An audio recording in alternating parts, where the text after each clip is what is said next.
Welcome back to Yate Relay at Home. It's great to have you joining us for part two. There's loads coming up in the next few hours, so be sure to stay tuned. We've got the quiz coming up, the Candle of Hope ceremony coming up. I urge you to get involved with both of those, and yeah, let's enjoy part two.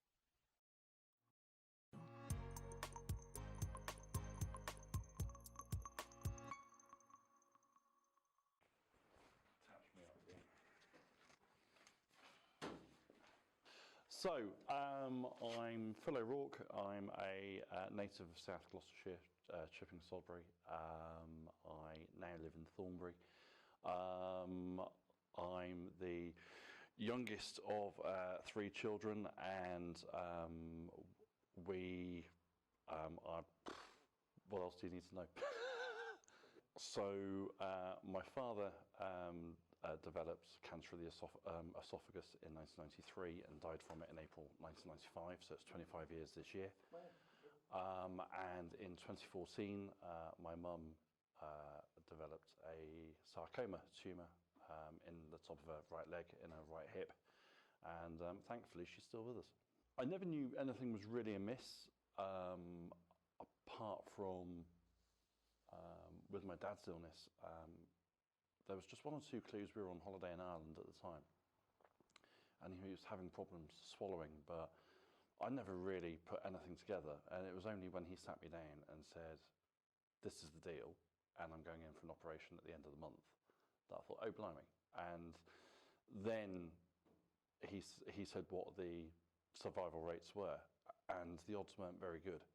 So it was that feeling, that onrushing feeling of impending mortality on behalf of my dad, that I was 21 at the time, and those feelings for anybody to deal with are quite difficult, but as you're in your early 20s, more so. And with my mum, it was quite strange. We'd had a lovely bank holiday Monday in May, and we'd gone to Birmingham to watch cricket. And it was only in the evening, late evening, going to bed, Mum called me into her room and said, "What do you think this is on the side of my leg?" And I looked at it and I thought, I don't know for sure, but it doesn't look good, whatever it is. And so I asked her to go and get it checked out at her earliest opportunity. And it was then confirmed that it was a sarcoma tumour just a couple of days later. So there's sort of like slight... I think second time round, my initial reaction when I was on my own was fairly similar to the first one. It was a feeling of panic. I'd lost one parent to cancer. Am I going to lose the second one? And so it was that, well, it was an indescribably horrible feeling. But then I think experience kicked in, life experience kicked in, and Mum's attitude to it was very positive. And even before she met with her consultant, with the GP, just to get it checked out, her reaction to it was, "These are the cards, this is how I'm going to deal with it, we're going to get through it." And that continued message was from the oncology team at the BRI. They were out of this world.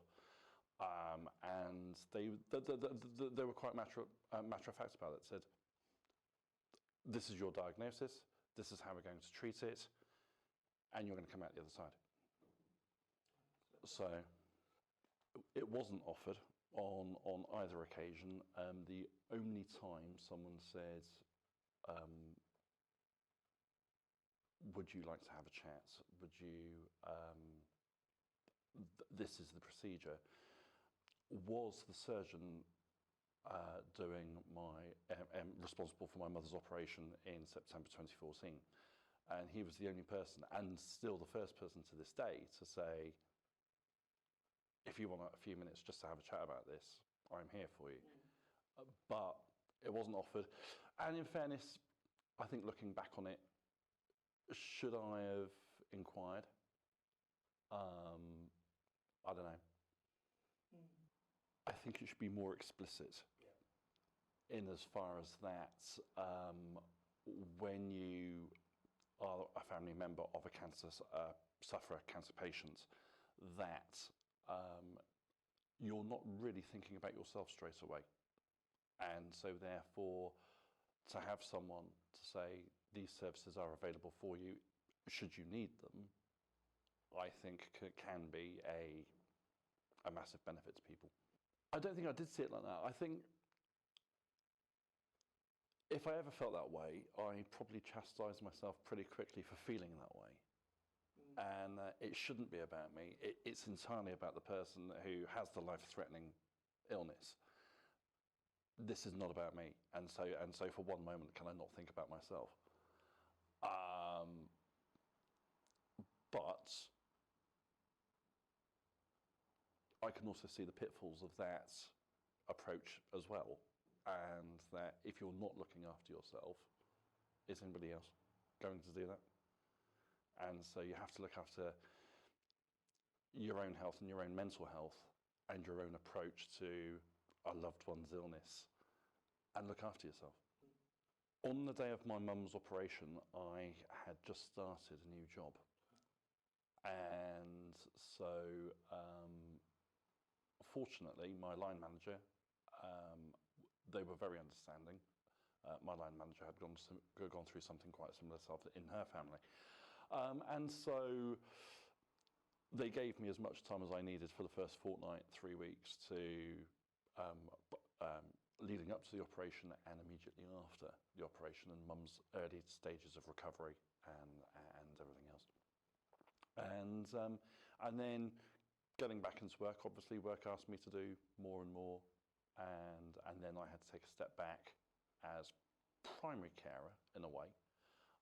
But fortunately, I've got a great sister, great nieces and nephews, and a great brother who can also step in when push comes to shove. Mum doesn't drive, so she needs us to get her about. So, fortunately, Mum's really well. She keeps herself very busy, and she's a very active retiree in very active retirement. I'm okay, I think. I'm looking forward to what life brings.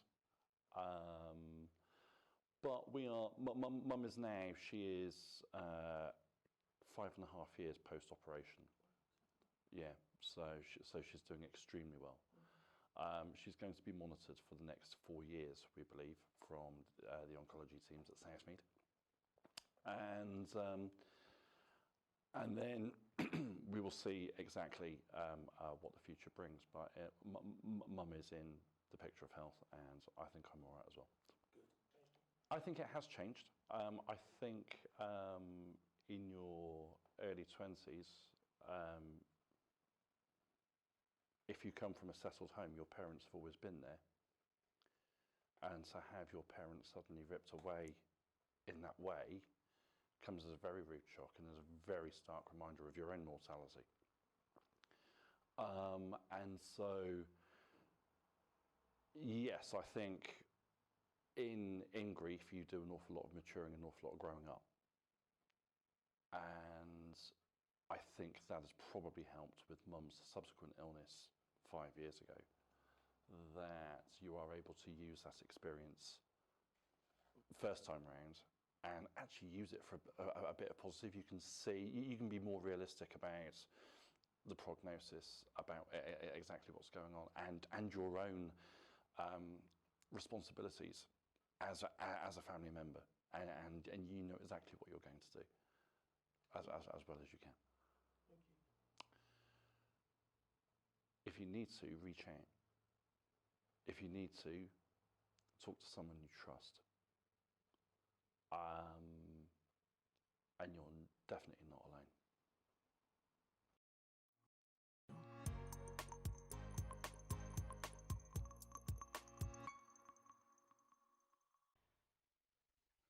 Now it's time for the relay quiz. So grab your family and friends together for this one. Compete in little groups if you want to. There's 80 questions. Let's see how well you can do. When I did it, I got all 80 right, but that's because I wrote the quiz, so maybe that's cheating. Enjoy it. Well, good afternoon and welcome to the quiz.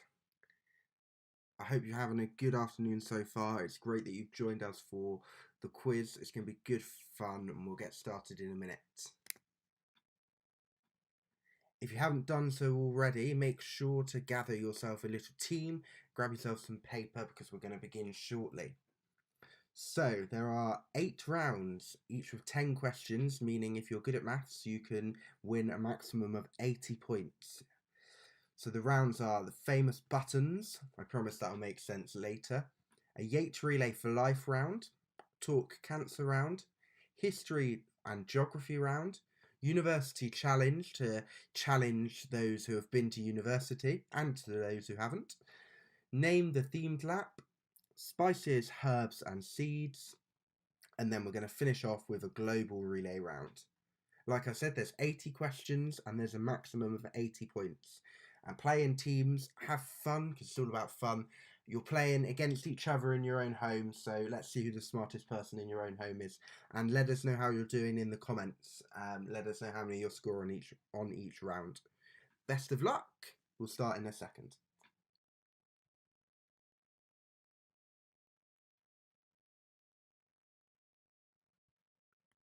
Okay, so we're going to start with the famous buttons round. This is really easy, this round. All I want you to do is I'm going to show you a picture and I want you to tell me who or what the person is.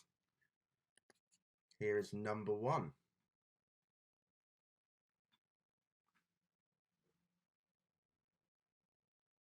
Hopefully this one should be nice and easy to start with. Coming up is number 2. You probably guessed it's not exactly the button that's famous, but the person.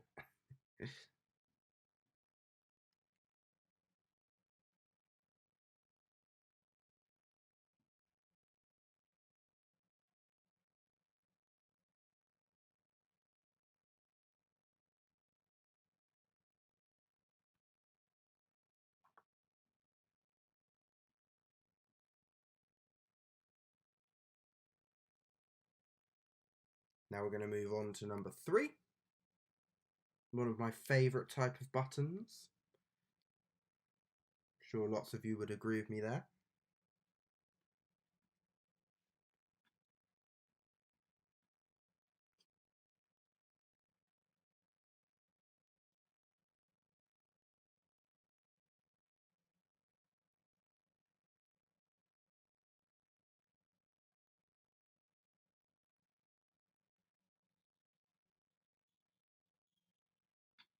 Now number 4.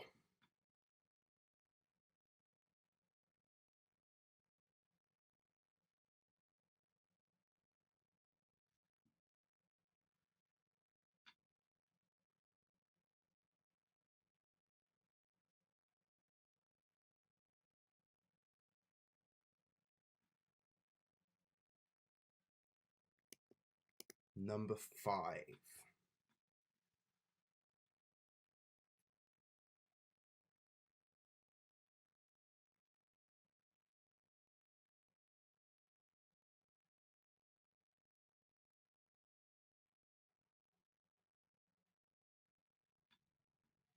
Next up, number 6. For this one, you can either give me the company who makes it, or you can give me what the actual thing is.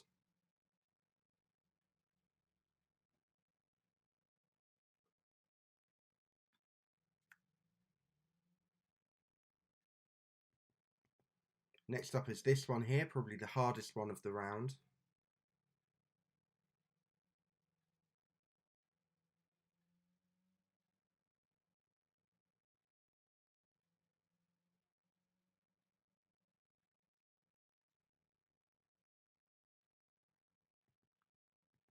And then this one here.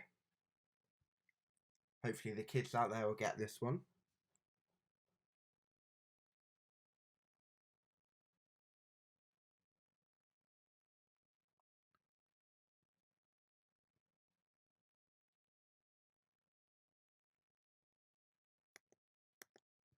Now for one more.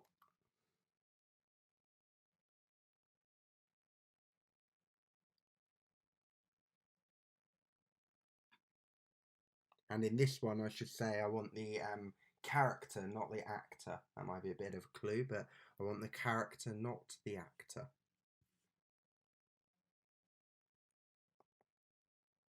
And then last one of the round.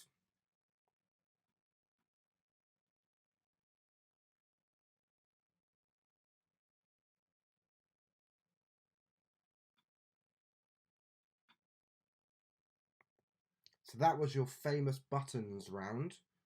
We will now go through the answers of this round, so make sure you've got your answers all written down. We'll go through them now. So number 1 was obviously Jensen Button. Hopefully you should have all got that one. Number 2, that's Winston Churchill. Number 3 are Cadbury's chocolate buttons, and they are delicious, and I might eat some once I've done here. Number 4 is Coraline, or Coraline's mum. I did this round with some of my friends a while ago, and they were all arguing amongst themselves who it was, so I'll give you both, Coraline or Coraline's mum, because I've never seen the film, so I couldn't tell you either way. Let me know in the comments who it actually is. This one is obviously Paddington Bear. And then this is the Apple iPhone home screen button. If you've got something like that vaguely similar, you can have that one. This was actually Daniel Radcliffe, or Harry Potter, but Daniel Radcliffe, who I think is a very overrated actor, but a lot of people disagree with me there, so I won't go into that one too much. This is obviously Sheriff Woody from Toy Story. And this one's Forrest Gump, played by Tom Hanks from the film Forrest Gump, unsurprisingly. And now we've got Simon Cowell, the man himself, who is a famous buttons round, but clearly is missing a few buttons on his shirt. That was your famous buttons round. Let me know how you did in the comments. Add your scores up for that round. Keep a tally as we go along. Next up is the Yate Relay for Life round. 10 questions. This time the answer I think is going to come immediately after the question, but I can't entirely remember, so we'll find out in a minute. So question number 1 then. How many relays have previously taken place in Yate or Bristol? Question number 1. How many relays have previously taken place in Yate or Bristol?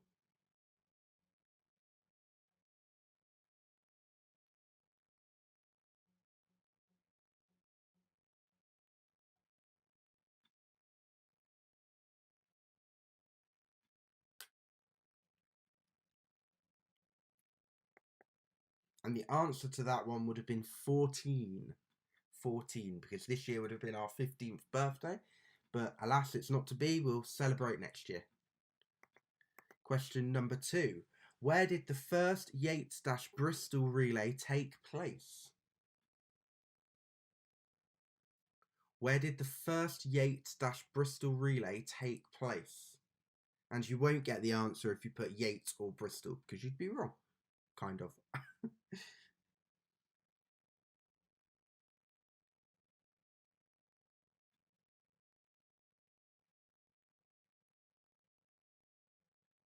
Okay, the answer's coming up. The answer would be Whitchurch in Bristol. So the first Yate relay took place actually in Whitchurch, and then it moved to Filton for a year, and then it's been at Yate Outdoor Sports Complex since. Question number 3. How many teams took part in 2018? Challenging question for you. 2018 was our biggest year. We raised a lot of money. I won't tell you how much because I think that's a question coming up. My memory's not very good. I can't even remember the questions I wrote. How many teams took part in 2018? The answer would be a massive 40 teams. which I think we can absolutely beat next year. We've already got 35 for next year, so I think we can beat that easily. So spread the word about relay. Your next question, question number 4. How much has Yate Relay for Life raised for Cancer Research UK? And this is since it started 14 years ago. How much has Yate Relay for Life raised for Cancer Research UK? And I'll let you decide when I give you the answer in a second how you want to do it. You might want to do it to the exact amount, and if anyone gets the exact amount right, let me know, because I will buy you a bag of sweets, because I think that'd be absolutely amazing. Or you might want to do it to the nearest 100,000, 10,000. It's up to you. Okay, so the answer is this number here, which I've now got to try and read out loud, which I think is £606,825. So an incredible amount of money, really, for 14 years in Yate and Bristol. I think we should all be really proud of that. The next question then, who is our resident DJ? Kudos if you can get both his first and his last name.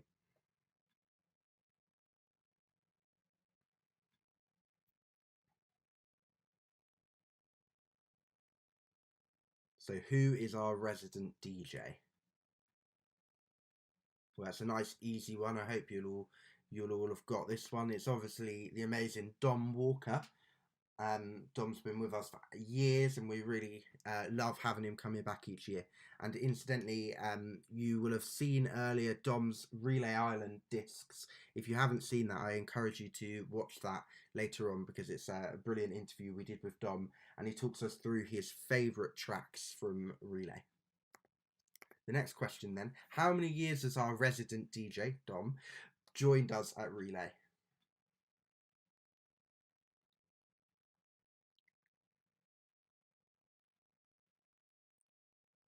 So how many years has our resident DJ, Dom, joined us at Relay?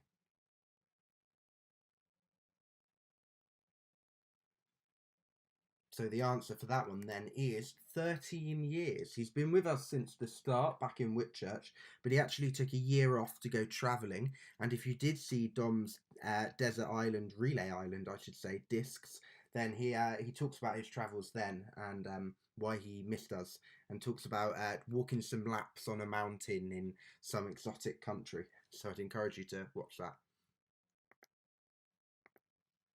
And then the next question, when will Relay take place next year? What are the dates for Relay 2021? Let's see how many of you have been reading your emails, because the date has moved. I'll give you that clue.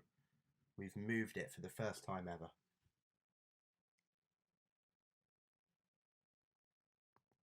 And the answer would be, we're on the 31st of July to the 1st of August next year. So if you're free, like I said, we want more than 35 teams.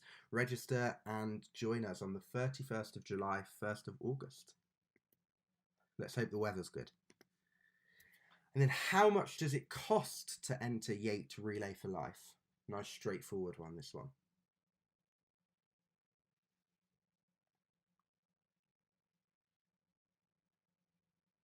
Well, if you've registered this year, you'll know the answer to this. The answer is it costs nothing, because it is free to register for Yate Relay for Life, and I'd encourage you to do so. And then what was the theme of last year's Yate Relay? So what was the theme of Yate Relay for Life in 2019?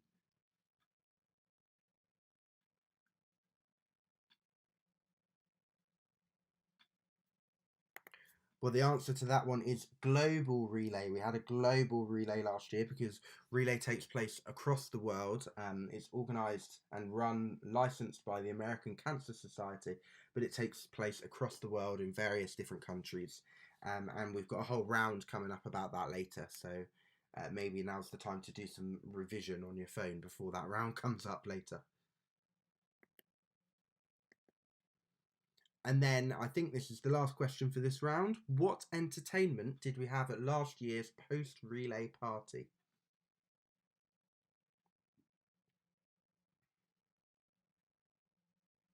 So what entertainment did we have at last year's post-relay party? Now, obviously, we won't be doing a post-relay party this year because we haven't had a relay, unfortunately. But we are hoping to do a pre-relay party instead in November time. So keep an eye out for details of that over the next few weeks and months. It will obviously depend on whether Boris says we're allowed or not. But hopefully we can all join together and have a pre-relay party instead.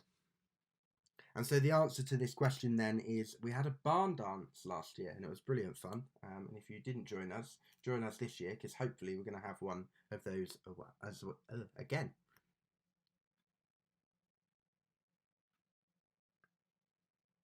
Okay. The next round then is the Talk Cancer round. So your question number 1 is, when is World Cancer Day? When is World Cancer Day?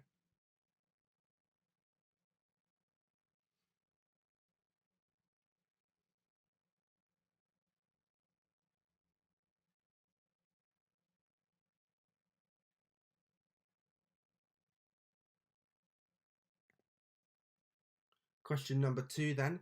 Who were the first known people in history to write about cancer? Was it A, the Egyptians, B, the Romans, or C, the Victorians?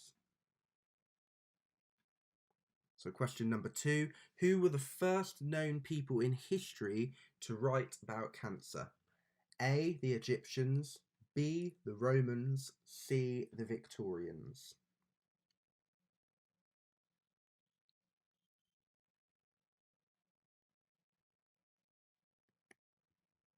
Question number 3. How many cases of cancer that are new, I should add, are diagnosed each day? So how many new cases of cancer are diagnosed each day in the UK?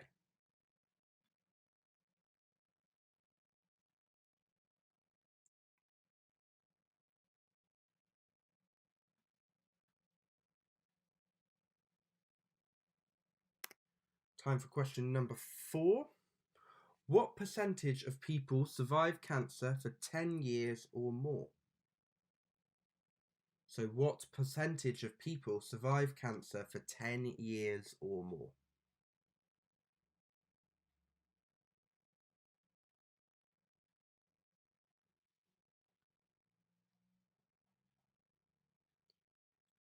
Okay, question number 5. After tobacco first arrived in Europe, how many years did it take for scientists to discover the link to cancer? Was it A, 5 years, B, 100 years, or C, 300 years? So after tobacco first arrived in Europe, how many years did it take scientists to discover the link to cancer? 5, 100, or 300 years?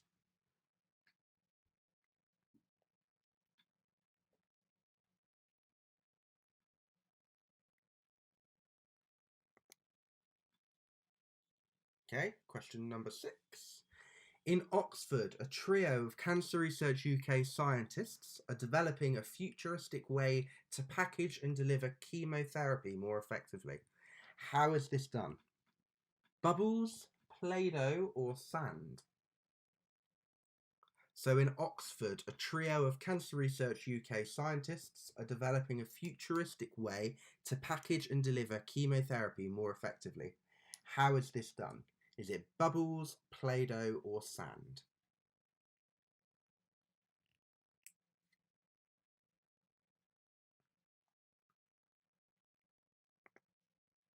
Next question then, number 7. What percentage of children survive cancer for 10 or more years? So what percentage of children survive cancer for 10 or more years?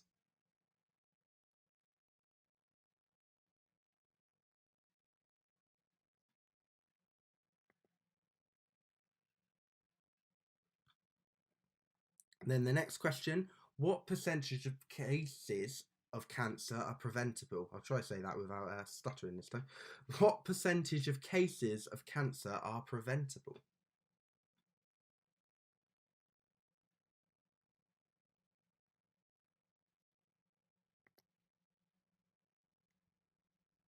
And then your next question. How much does it cost to kit out one PhD student with all the equipment they need to become a scientific researcher? Does it cost £200, £1,000, or £20,000? How much does it cost to kit out one PhD student with all the equipment they need to become a scientific researcher? Is it £200, £1,000, or £20,000?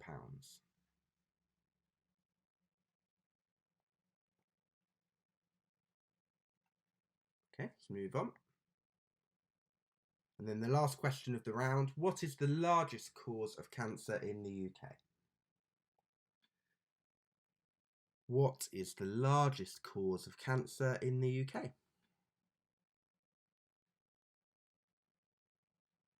Okay.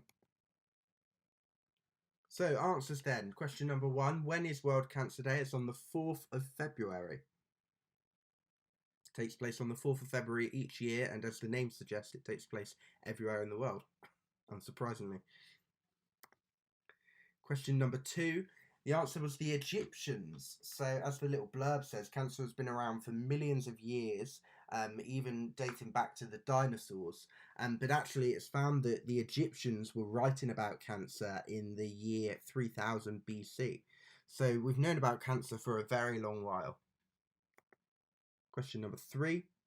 There's 1,000 cases of cancer diagnosed each day, which if you're good at maths means in the UK we're diagnosing 365,000 cases of cancer each year.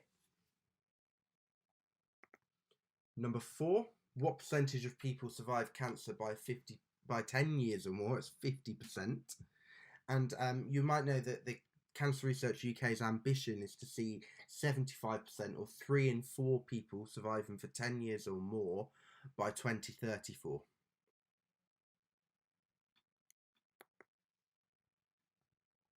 And it took 300 years for scientists to make the link between tobacco smoking and cancer. And it was Christopher Columbus who brought it back to Europe from America. But like I said, and that was in 1492. But like I said, it's taken 300 years to make the link between cancer and smoking tobacco. And the answer to the chemotherapy question then was bubbles.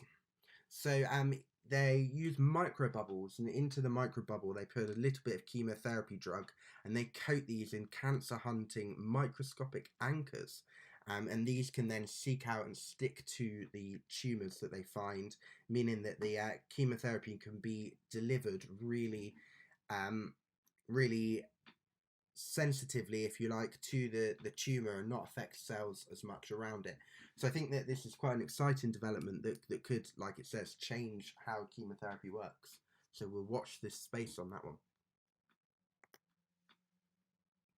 So what percentage of children survive cancer for 10 or more years? It's 76%.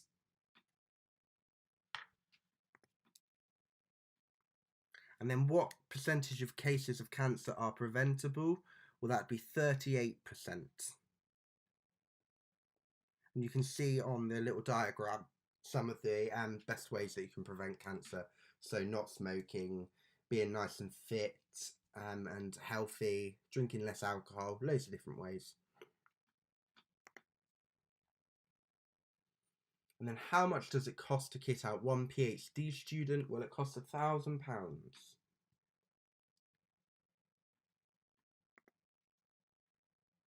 And then the largest cause of cancer in the UK is obviously still smoking. And that's the end of that round, and we're moving swiftly on now to the history and geography round. So, question number 1 in our history and geography round. In which US state would you find the Grand Canyon?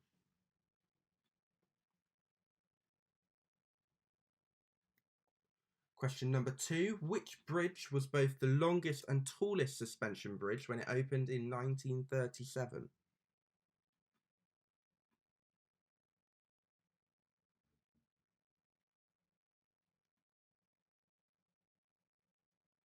Question number 3. What is the address of the White House? you wanted to post a kind or an angry letter to Donald Trump, it's up to you, but you'll need his address. So what is it? Number 4, what is the regional capital of Tuscany in Italy?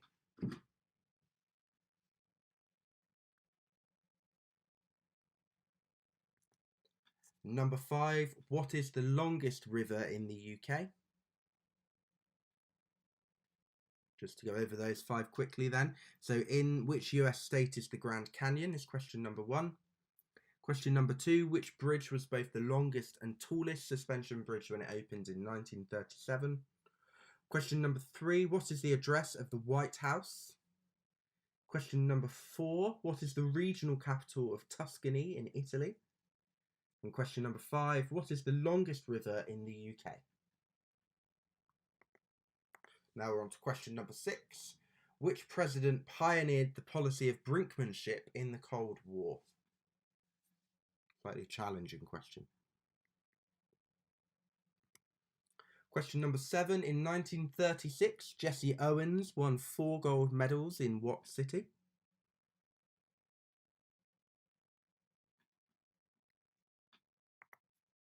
Question number 8. Who was Prime Minister on the 25th of December 1945? Christmas Day in 1945.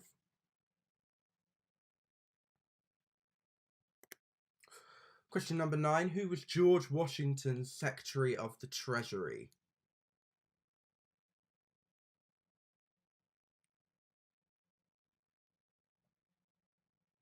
Then last one for this round. What famous musical featuring the song Electricity is set during the miners' strike? So for the history part of this round, you had question number 6. Which president pioneered the policy of brinkmanship in the Cold War? Number 7 was in 1936, Jesse Owens won 4 gold medals in what city? Number 8, who was Prime Minister on Christmas Day 1945? Number 9, who was George Washington's Secretary of the Treasury? Number 10, what famous musical featuring the song Electricity is set during the miners' strike?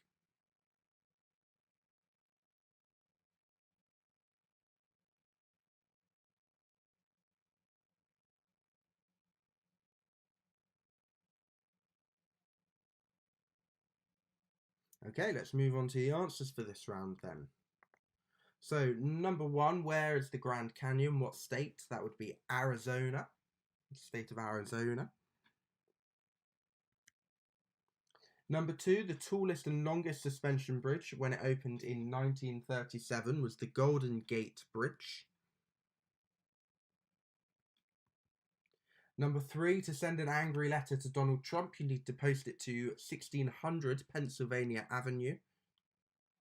Or you might really like him, you might send a kind letter to him.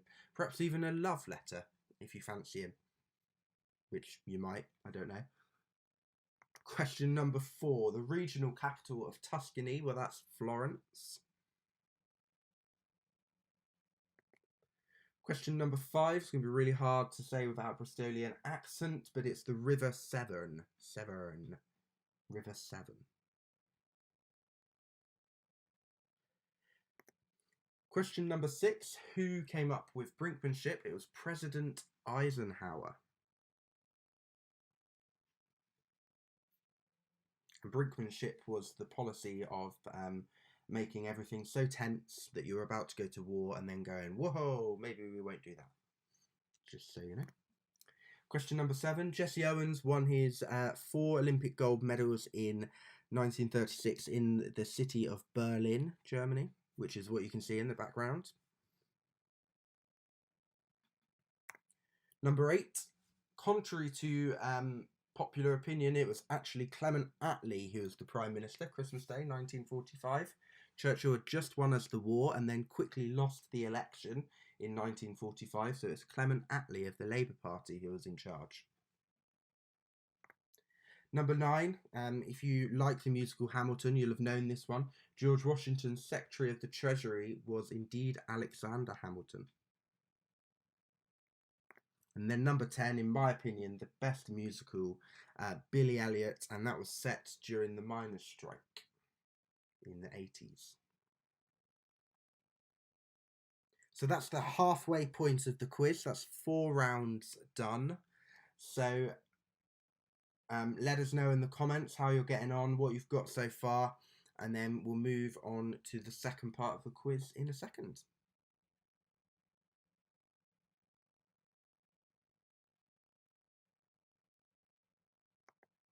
Okay, the next round then, University Challenge. I'll give you a little bit longer for some of these because they require you to think. And if you've been to university and you don't get 10 out of 10, you should be very disappointed in yourself. I'm joking. It's quite a hard round, but we'll play it anyway. What's the worst that could happen? We could all get 0, and we can all get 0 together, so that's fine. Okay.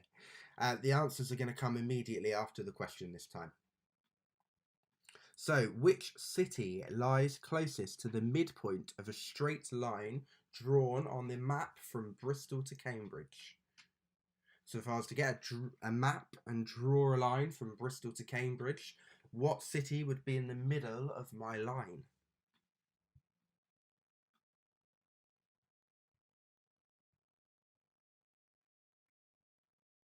I'm sure there's lots of you rushing to get your phones out now and looking.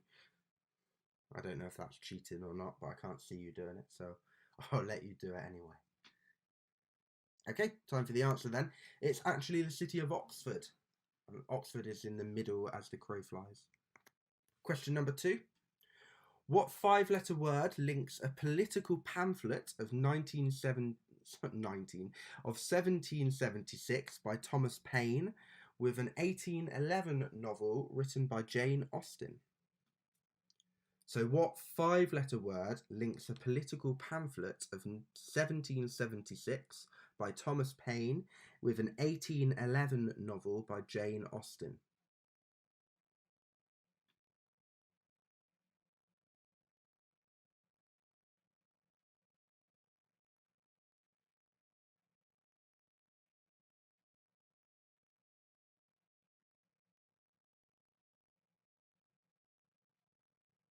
The answer then, that would have been sense, because Thomas Paine wrote something called Common Sense, and then obviously Jane Austen famously wrote Sense and Sensibility. Question number 3 then. If potassium chloride is subjected to electrolysis, at which electrode will the chlorine be liberated? Testing your A-level chemistry knowledge if you've done A-level chemistry, which I'll confess I have done, and I did not know the answer to this question. So if potassium chloride is subjected to electrolysis, at which electrode will the chlorine be liberated?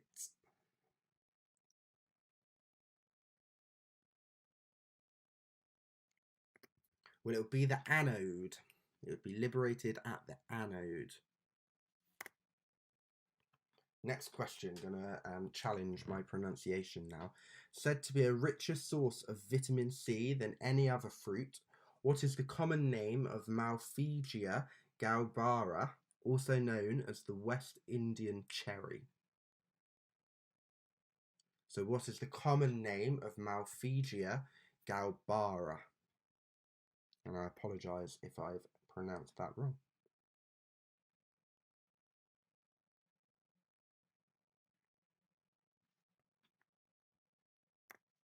It would be the acerola fruit. Next question then, nice and easier one. In the international recognition alphabet used by NATO, what comes after Mike and before Oscar?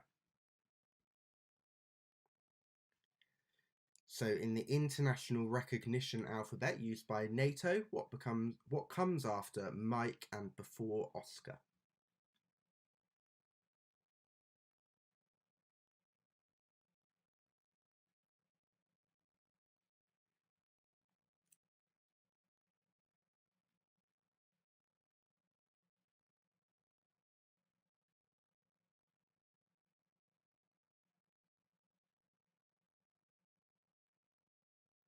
The answer to that one then is November. Mike, November, Oscar. Or if you're like me, when you're phoning someone up, you'll just use the first word beginning with the letter that you can think of. Okay.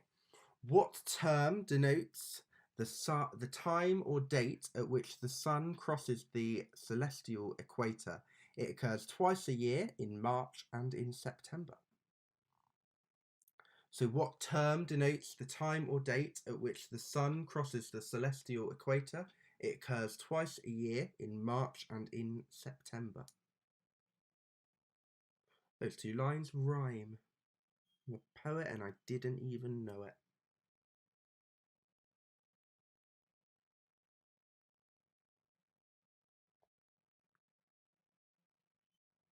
Well, the answer to that one is equinox. Spring and autumn equinox.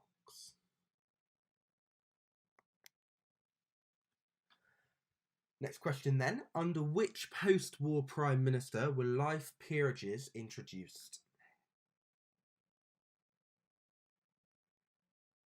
So under which post-war prime minister were life peerages introduced?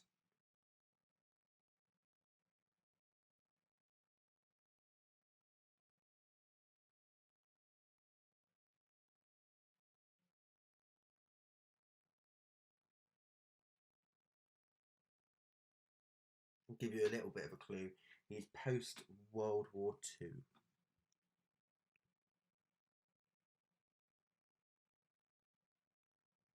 Okay, the answer then would have been Harold Macmillan, otherwise known as Superman.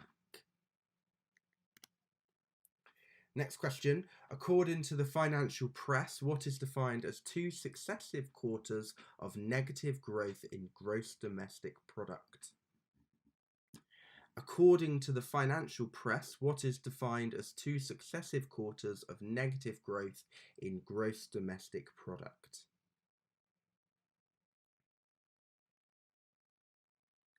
Okay, the answer to that one then would have been a recession. Question number 9. What everyday word is made by combining the symbols for the SI base units of electric current, time and temperature? Testing your physics, maybe? Physics knowledge. If any of you have done physics at uni, I hope you know this one. What everyday word is made by combining the symbols for the SI base units of electric current, time and temperature? I'll give you a clue with electric current is A.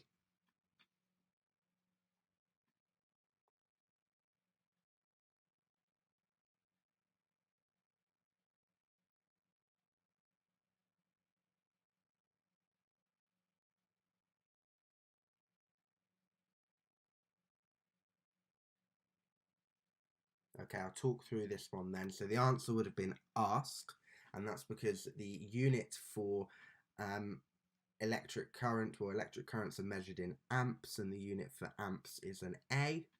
Time is measured in seconds, so S for seconds, and then temperature is measured in something called Kelvin, which is K, so you get the word ask from that. Then the last one of the round, which I think is probably one of the easier ones. If you've not done so well, hopefully you'll get this one. A river, Christmas, a moon, and a pair of shoes all share what colour, according to Elvis Presley? So your last question then. A river, Christmas, a moon, and a pair of shoes all share what colour, according to Elvis Presley?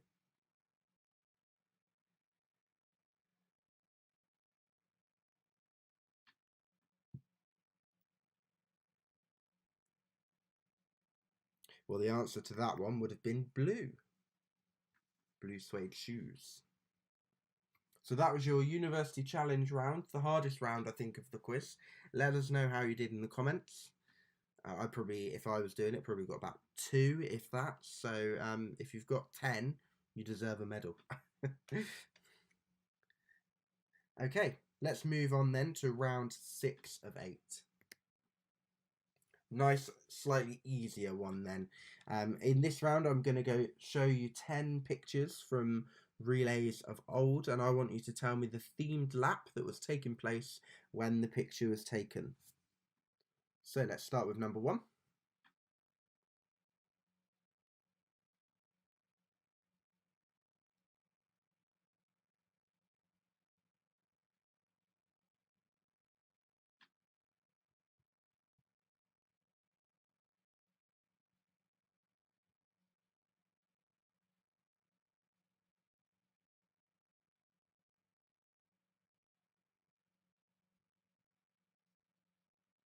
Okay, number 2. Very questionable costumes going on in this particular picture, I feel.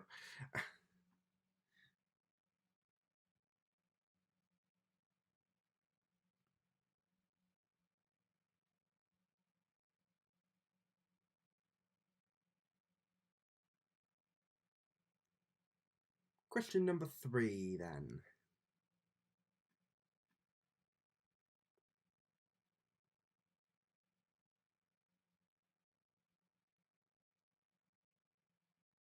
These two ladies obviously planned ahead with the mask wearing because they obviously had theirs ready to go 2 years ago. So hats off to them.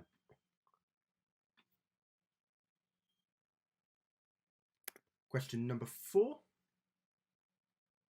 Or lap number 4, however you want to call it.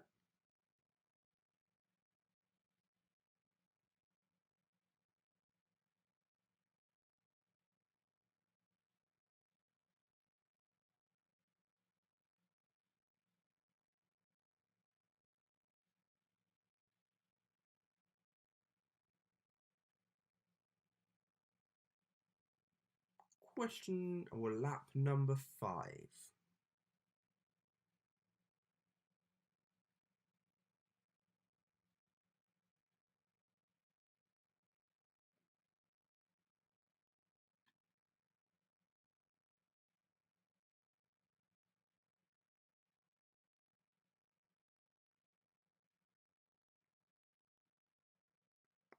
Next up, lap number 6.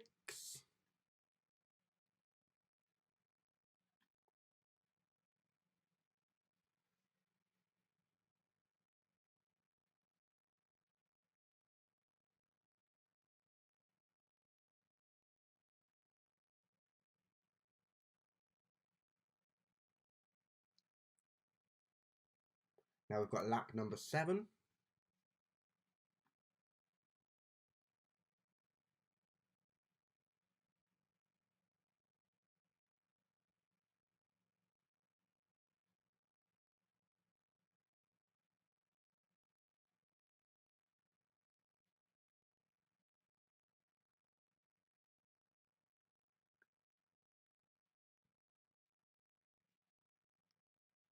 Lap number 8 for you.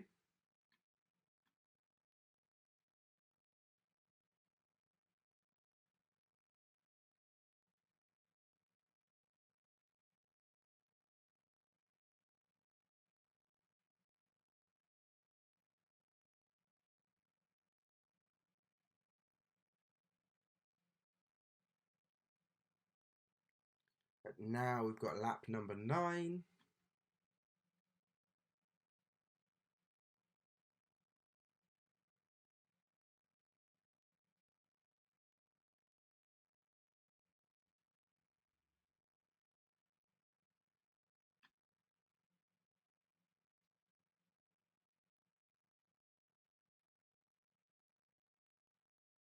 And then finally, lap number 10.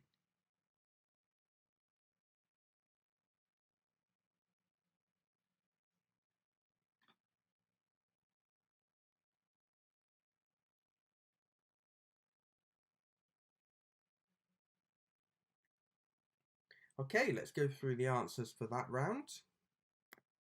Lap number 1 was Lighting the Way to Hope, the lap that starts off the Candle of Hope ceremony.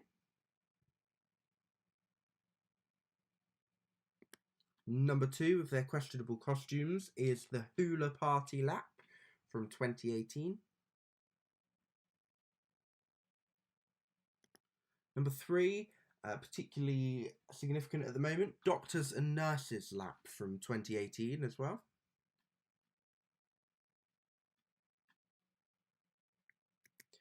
Number 4 is the United Kingdom lap from our global relay last year. Hence the Union Jack. Number 5 is our Guest of Honour opening lap.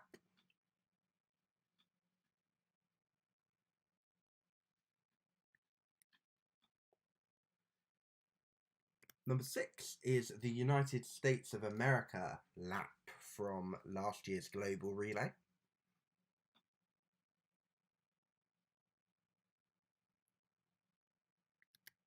Number 7 is the French lap from last year's global relay.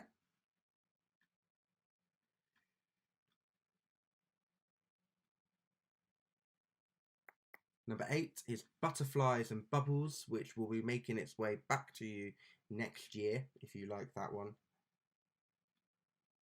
It's a very popular lap, that one, so we'll bring in that one back. Number 9 then is the Celebration lap.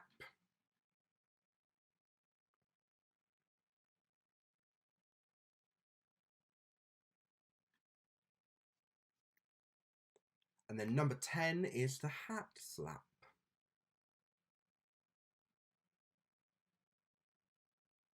So that was your Guess the Themed Laps round. Let us know how you did in the comments. I think people would have done pretty well on that one, hopefully. Next up, round 7 of 8 is Spices, Herbs and Seeds. So I'm going to show you a spice, herb or a seed, and I want you to tell me what it is. But there is a twist because it's taken from when they first get grown, not how you'd buy them in the shop. So let's see how well you do. Number 1 then.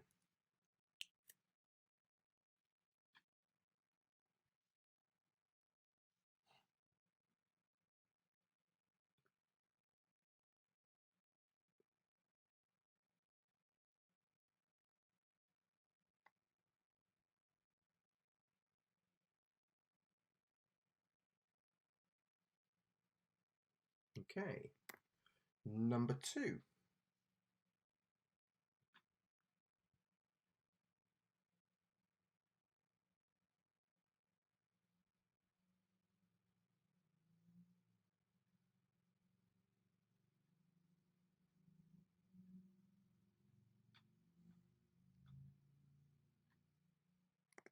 Number 3.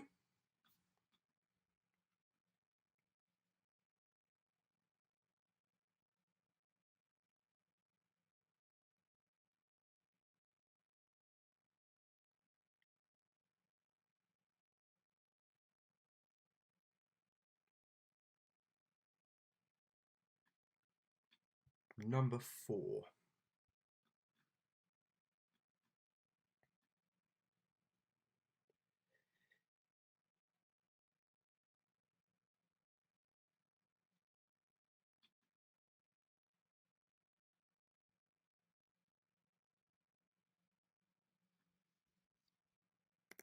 Number 5.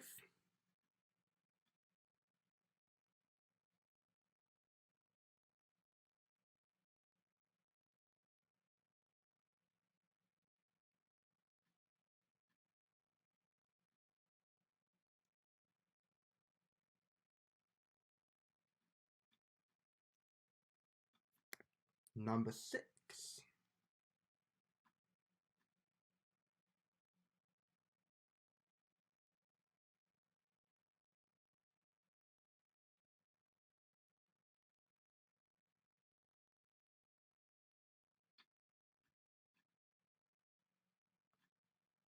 Number 7.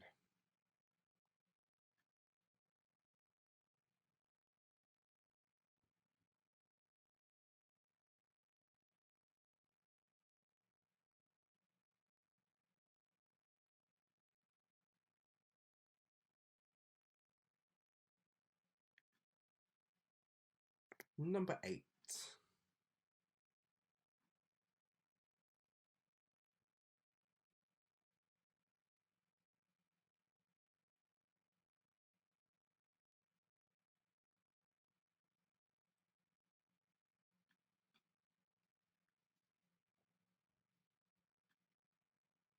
Number 9.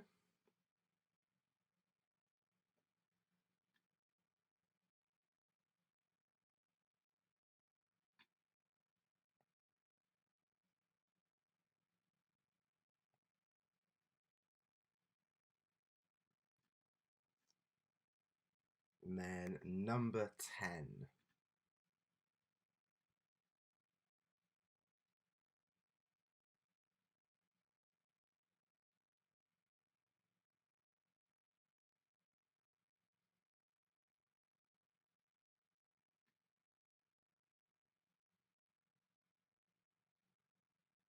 Okay, I'll quickly go back through those.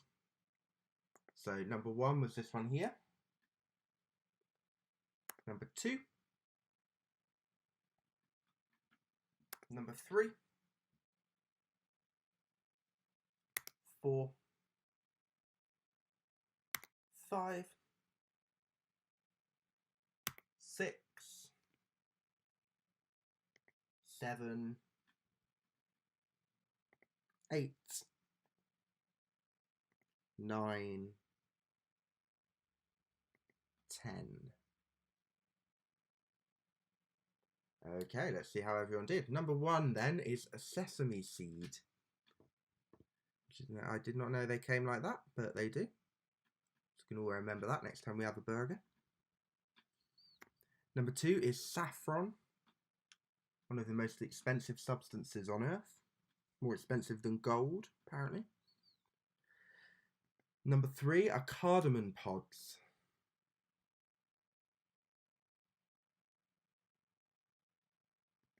Number 4, you've got mustard. So that's how mustard turns out before it's ground down to form the mustard that you're going to put on your sausages later tonight in the big relay camp out and barbecue, maybe, if you're joining us for that. The next one is cumin.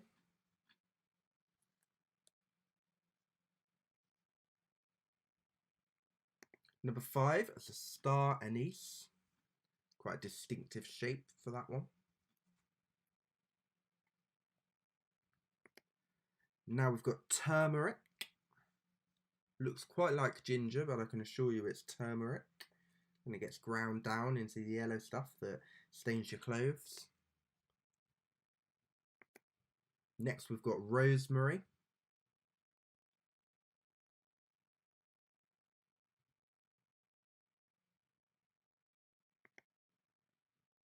And then you've got capers, which I'm told are a spice herb or a seed. And the flower was to throw you off the scent here, really. What you're looking at is the green thing that's next to the flower, and that's a caper. And then number 10 for this round is vanilla. Also very expensive, but very nice in ice cream. Okay, hope you did well in that round. Now we're on to our last round, which is the global relay round. 10 more questions and then we're done. So, question number 1. What year did Relay for Life start in the UK?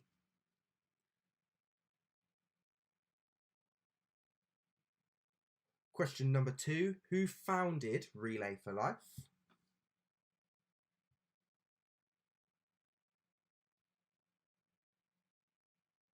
Number 3. How much has Relay for Life raised globally?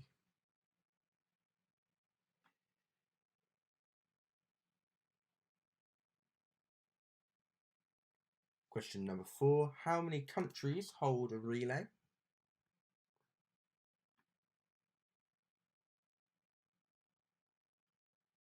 Question number 5. In America, what are candle bags called?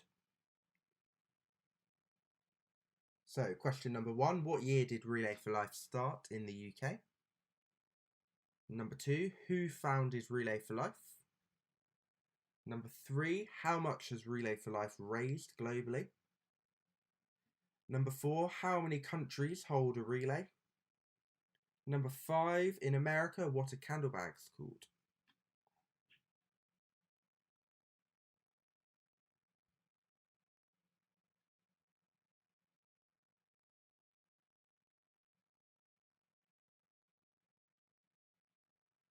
Okay, let's move on to the next 5.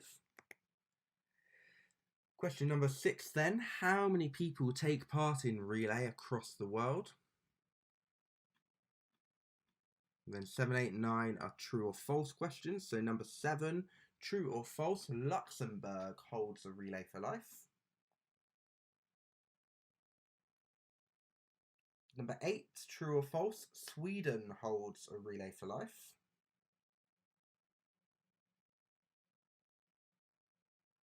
Number 9, true or false, India holds a relay for life.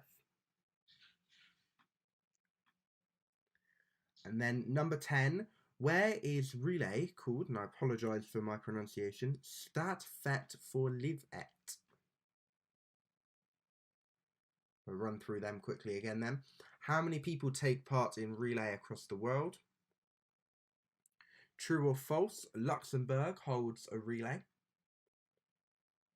True or false, Sweden holds a relay. True or false, India holds a relay. And then your last question of this round, where is relay called Stadfet for livet?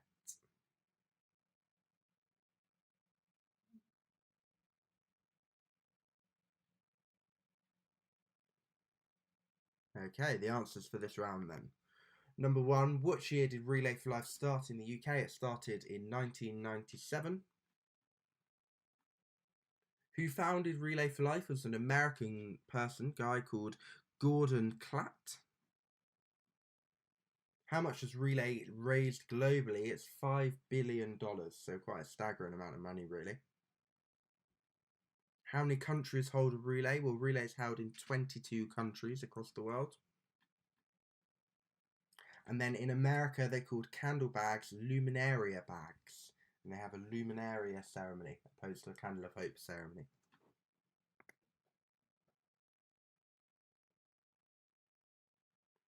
Okay, number 6 then. How many people take part in relay? It's 4 million people. So you're really part of a massive global movement.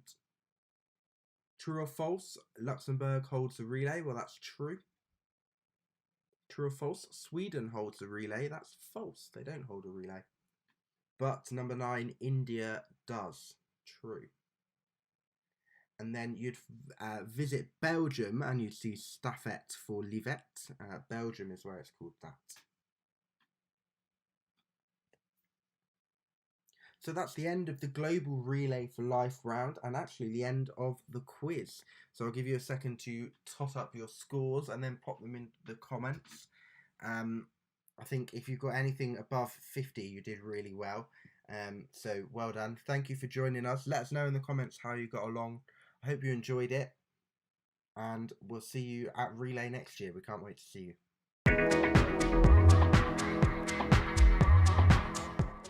Don't forget, later tonight we've got the big relay camp out and barbecue. I'd encourage you to grab your tents out the shed or loft, pop them up in the garden and join us and camp in your garden like we would if we were here down in Yate. Make sure to send us your pictures because there might even be a prize or two for the most ingenious camping method. I'll be camping out. Make sure you do too.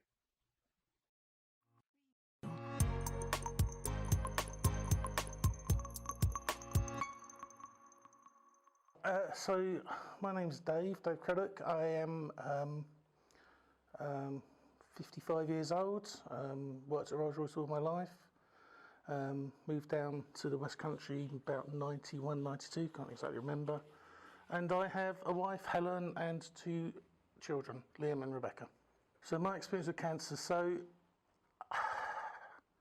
I suppose my most direct experience is actually with Helen, my wife, because we did meet each other. She's going to kill me because I can't remember the exact dates, but around 25 years ago or something like that. And not long, probably 6 or 7 months after we'd met each other, she was diagnosed with cancer, quite a rare cancer in salivary glands. And initially, she had an operation, and I suppose thought that they took out a pea-sized lump, and thought that was probably about it. And then I can't actually remember the exact thing because it's all a little bit something I've blanked out. But then eventually she ended up having to have another big operation at Mount Vernon Hospital, and they took a massive amount of her neck away, and she ended up, which is really, really for a young girl, it was really body image very difficult. And then she ended up having plastic surgery with a reconstruction on her neck and a balloon to inflate her skin, which she had on her shoulder for ages. And again, like from a body image point of view, was very hard for her. So that's my immediate one. But of course, also I've had other family members who've had it. My dad's got prostate cancer.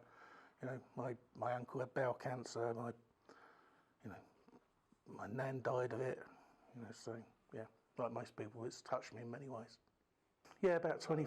Oh yeah, I was about 25 years old when Helen was first diagnosed, and it was really difficult because you know, I'd been seeing her for, she's going to tell me this is wrong, but didn't seem that long, and it's really hard. One, when you know you are quite young, but secondly, when you don't really know someone that well, and it's very hard to know how to deal with that. You know, not just for you, but for the other person as well.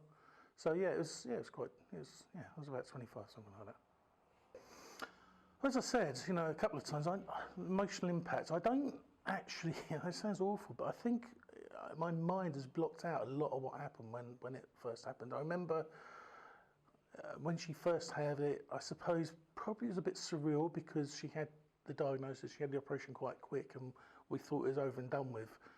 But then I do remember when she went into Mount Vernon and had the far more invasive. I remember that very much, going into the hospital to see her and just thinking, yeah, it was really hard. It was really hard. But you know, you get through these things. But I think going on, I think where Helen is, she keeps a lot of it to herself, you know, to protect me or protect the family or whatever. And I find that actually really hard because she'll go and have checks and I don't know they're going on, or she'll have a scare and I don't know it's going on. And I think you're always living on that edge that something bad's going to happen. I mean, I do remember the doctor saying to her and me that this cancer, they can't cure it. Eventually it will come back and kill her, but they didn't know how long that would be. That might be 1 year, it might be 50 years. So you're always on that edge of, next time you go for a checkup, is that going to be the one where it's coming towards the end point? It's really hard, and I think it's, for both of us, it's made the way we've lived our life very different. The way we very much live for today. I know it may not see it, but we very much live for today instead of saving for the future, because you don't know what's going to happen in the future. My perception of cancer, probably not, because over the last 10 to 20 years, because as I said, I've been living with it for, you know, with Helen for 25 years. I think probably what I see now is the word is probably not as scary to people as it used to be. I think it's, you know, if you look on TV, CRUK have loads of adverts, or there's lots of stuff in the news about things that are coming up, and I think it's more generally spoke about and more generally open. So for me personally, probably it hasn't changed, but I do see that probably for society as a wider whole, it's definitely more open, I suppose. How do I get involved in Relay for Life?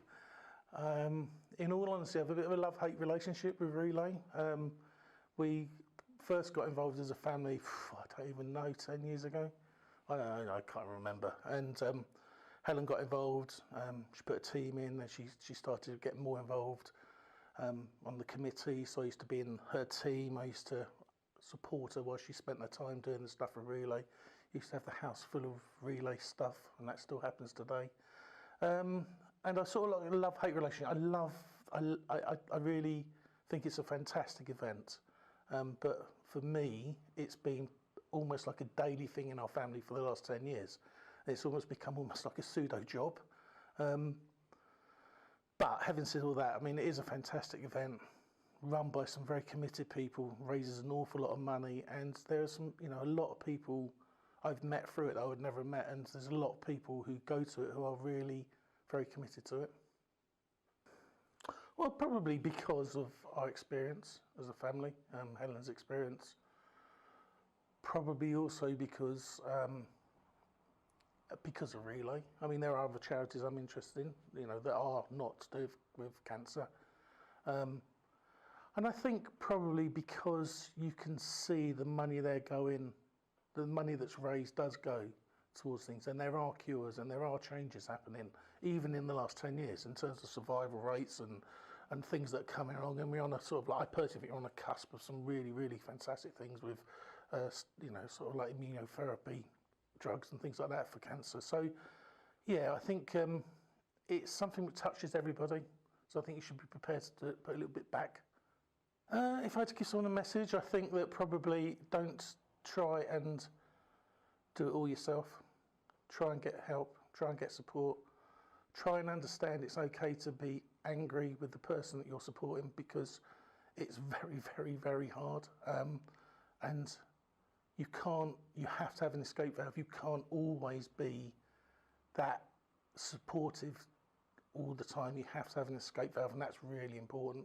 And probably, I think, if you're in this position, it does change your life. There's no doubt about it. And accept it, embrace it. Embrace the fact that actually life is too short, and maybe things you strive for aren't really what you should be striving for. That's probably it. Counting down the days.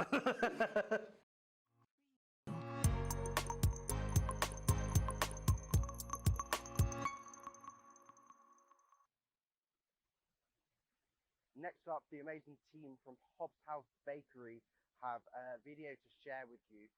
I know that one of the brilliant parts about Relay, certainly my favourite part, is the food. So they're going to show you how to make a delicious sourdough pizza. There'll be some links that pop up throughout the video, and you can find the recipe on our website and on their website as well. So enjoy this one. I hope it makes you hungry. Who doesn't like pizza? We're going to make some sourdough pizza bases. Perfect, really simple. 500 grams of strong flour, sourdough, fed and ready. So we're going to add in quite a bit, 300 grams. There's my spoon. Just go straight in. Feed that for later. Big pinch of salt, season it. That's probably about 6 grams. There we go, 2 big pinches of salt. And then water. This is warm water, so it's going to get the dough going nice and quickly. I'm going to do 250 ml. We may add a touch more, but we don't want to make this too wet because it's going to be harder to handle. Off the scales, using our dough scraper, we're just going to bring this all together. So if you mix it in a bowl, just makes it easier to handle to start with until all of the water starts incorporating into the flour. So once it all starts coming together, get rid of the dough scraper. Give it a knead, get those last little bits all kind of mixed together. And now we're going to empty it onto our workstation, and then using the palm of our hand, we're going to start stretching the dough and kneading it. And essentially, this is putting energy into the dough, and it's going to start developing those gluten strands. Now, in terms of mixing, at the moment you can see it's pretty raggedy, it's pretty sticky. But actually, if we knead this for about 10 minutes or so, it's going to come together in a nice stretchy dough. And it's going to be perfect for making some pizzas. So I've kneaded the dough for about 10 minutes, and you can see it's looking more like a dough. So now we need to portion it up. I'm going to make this into 3 pizzas. So just using our sharp cutter, just portion it up. And now we just need to make them slightly more round, kind of pre-shaping them. So again, just using our dough scraper, it's a little bit tacky. We're just going to spin it around, and that just creates a little bit of surface tension and makes them easier to make into pizzas later on. Now at this point, you can either leave them out and let them prove up for an hour, half an hour or so, depending on how hungry you are. But if you want a really nice pizza, what I would advise is putting them in the fridge overnight, and that's just going to slow the fermentation right down, and you're going to get a much tangier, nicer, chewier sourdough pizza ball, and they can stay in the fridge for 2 days happily. If you're making loads, you can stick them in the freezer. So to do that, we're just going to put them, no flour, onto a tray. Doesn't matter if they stick a little bit. Get a bag, just cover it up so they don't form a skin, and then stick these in the fridge overnight, and then the next day when you're ready for your pizza, you take them out, you let them come to room temperature for about 2 hours, and then you're ready to eat. Okay, now we're at the important stage of making and baking our pizza. So, we've got our pizza dough balls here. They've been resting in the fridge overnight, and they're ready to go. They've been out for about 2 hours, so they're warmed up and they're good to go. So what we're going to use now, got all of our ingredients. Oven is on as hot as possible. Now, At home, you want to put a baking stone in it and just turn it to the absolute maximum, or you could do it on your barbecue, but the hotter the better. And then we have some fine semolina here. This is what you need. It basically acts as like little ball bearings, and it's going to stop our pizza sticking to the work surface. So we're just going to liberally spread like this, and then pick up our pizza dough ball. And then we just want to give it like a little pre-shape. So we're just going to flatten it to a kind of about a centimetre thick little disc. Sprinkle it with a little bit more semolina, and we're just going to leave that to rest. And that's really important. It makes it much easier having a short rest, even for like 5-10 minutes, to coming to handle it and making our pizza dough. So if you're making more than one, get them all done at this point. So both in shape, put one on top of the other, and now cover it back up again with a tea towel or a bit of plastic, and that stops it forming a skin, and then just leave it there for 10-20 minutes, and that resting is just going to make it much easier to handle and make a really beautiful pizza. So our pizza bases have been resting for about 15 minutes or so, and you can see they're nice and relaxed. So plenty of semolina, that's the key here. And what we're going to do is we're just going to hand stretch it. So using the weight of the dough and kind of holding the rim and just allowing gravity to kind of make our pizza shape. Now this will make probably a good 12-inch pizza. So we put it down, little sprinkle, turn them over, because we do not want this to stick. Now the key here is not to put loads of toppings on and then leave it for half an hour, because that will glue itself to the table. So we want to work quite quickly. So I've got myself some pizza sauce with just a bit of passata. Just put it on and use the back of the spoon. And then we got ourselves some mozzarella cheese. Just dot that on. This is quite a wet cheese, so you don't want to put too much on because it's going to make your pizza really wet. But if you like it really cheesy, what I'd recommend is putting some grated cheese on. And you can get grated mozzarella or a bit of cheddar or a mix, and that won't make it go too soggy. And then what we got here, a bit of lockdown Parma ham. A few olives. Stick a few of them on. Right, and then just a little sprinkling of salt. Always nice. Bit of pepper. Okay, so this is where you want a pizza peel. This is going to make it much easier to get this onto the pizza peel and then into the oven. So, wish me luck. There you go. Should have talked through that. Basically, it's a confident swoop under and then a kind of flip back, and it just gets itself on. And then we come to the oven. So we've got a pizza oven here. This is at 400 degrees C. So this is going to bake, probably catch fire in under 2 minutes. So it's going to cook real fast. But just essentially, the hotter the better. Straight onto the pizza stone. You can see that smoking, and now we're going to shut the oven and give that a minute or so. It's looking bubbly and nice. I reckon that's ready to get out. That's been in there for about 2 minutes, but again, you just want to do it until, look at that, beautifully crispy. Cheese is nice and melted on top. Gorgeous. And then, just to finish it off, we're going to do a little bit of basil. Use your greens, don't you? A little drizzle of olive oil. And only one thing for it. If you're enjoying Yate Relay at home, I'd really encourage you to donate to us and support Cancer Research UK's life-saving research. You can find the link below me now to donate online. Next up is Mike and Anya. They've kindly provided some music for us.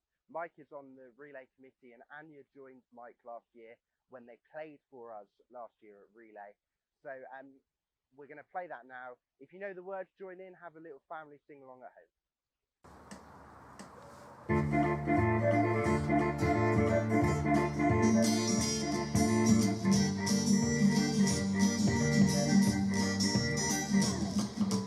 Angels watching over me with stars upon their face, 'cause I have made it through this far in an unforgiving place. I feel sometimes it seems to see for God like this, but I must not first not try down, do it in my own time.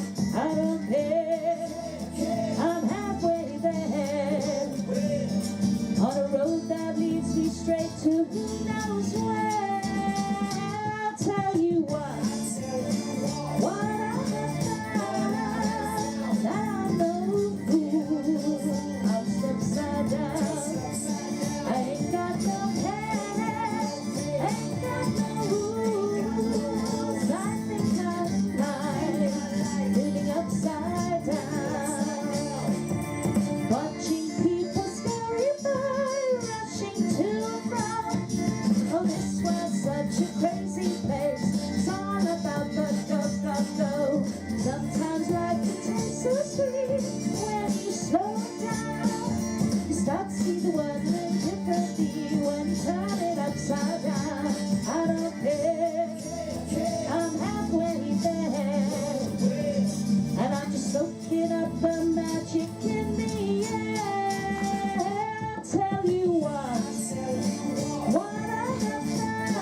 it up and then get it down.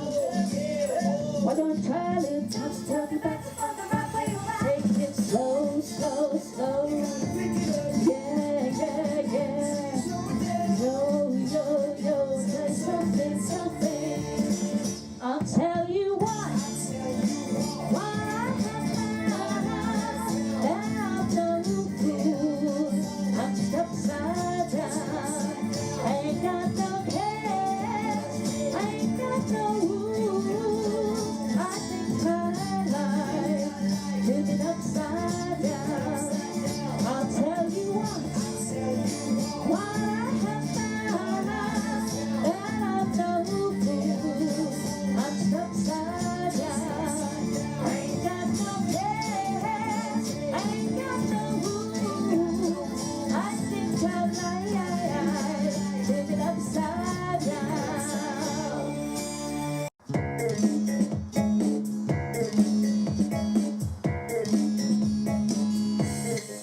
From where you are, you see the smoke start to rise where they play cards.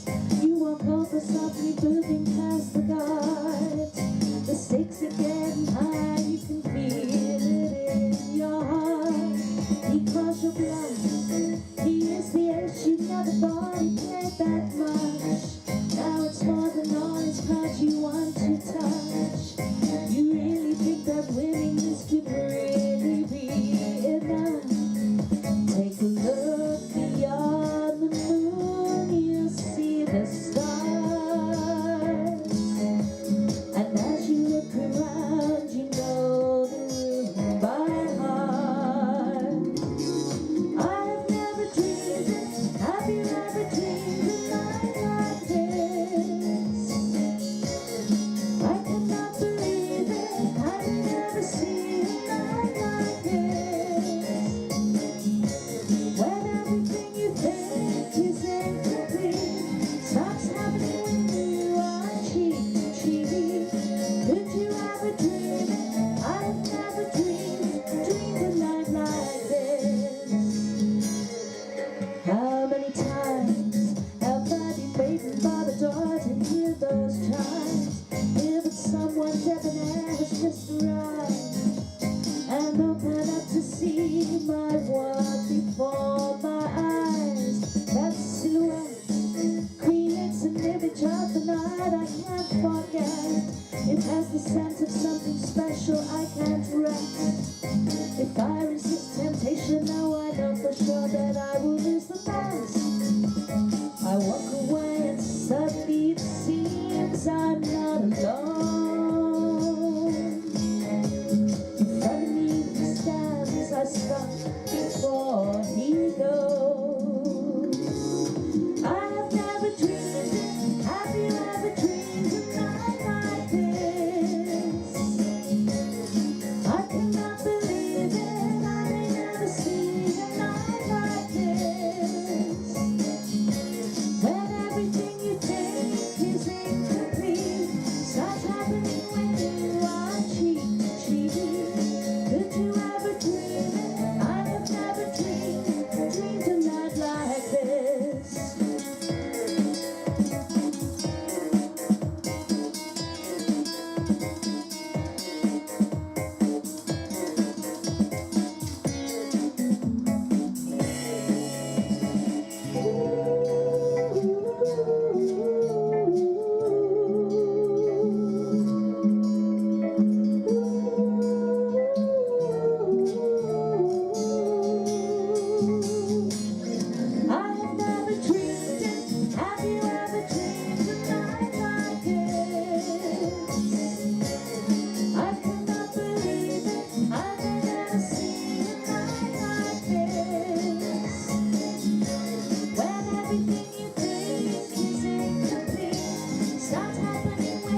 Liverpool or Rome, 'cause Rotterdam is anywhere, anywhere alone, anywhere alone.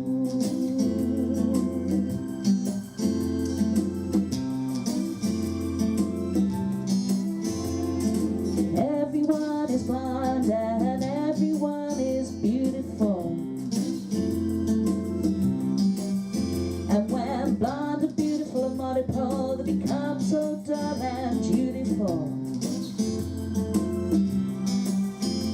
And the face with dull and dutiful, they fire at warning flares, but a khaki personality in red underwear. This could be Rotterdam or anywhere, Liverpool or Rome, 'cause Rotterdam is anywhere, anywhere alone, anywhere alone.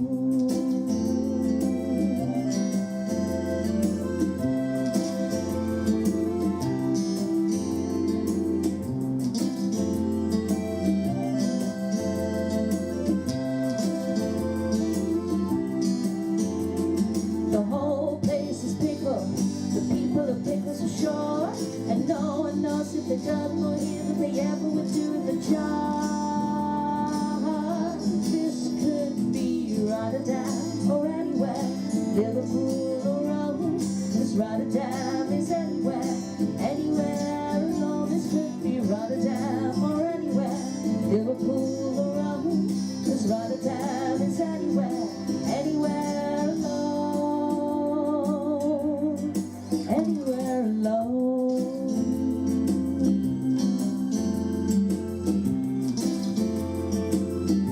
This could be Rotterdam,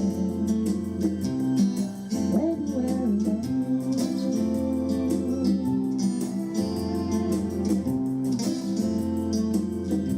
This could be Rotterdam,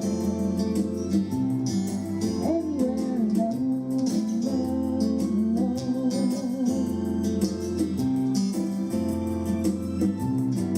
This could be Rotterdam, anywhere alone. Anywhere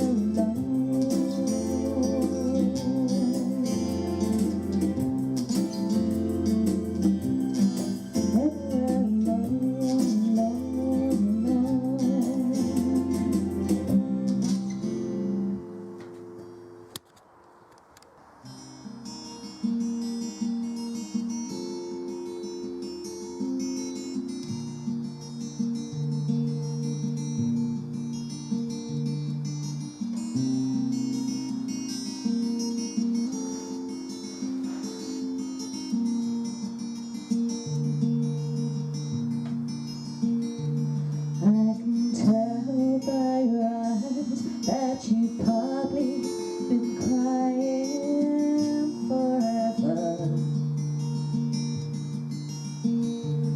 and the stars in the sky don't mean nothing to you. They're a mirror.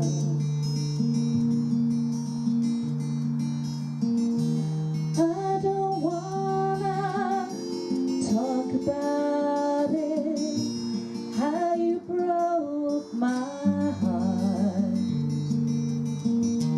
If I stay here just a little bit longer, if I stay here, won't you listen to my heart? Oh, my heart. If I stand alone, will the shadows hide the color of my heart?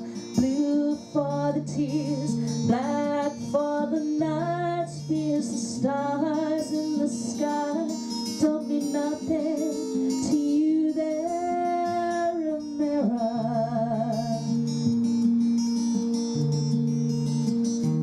I don't wanna talk about it, how you broke my heart.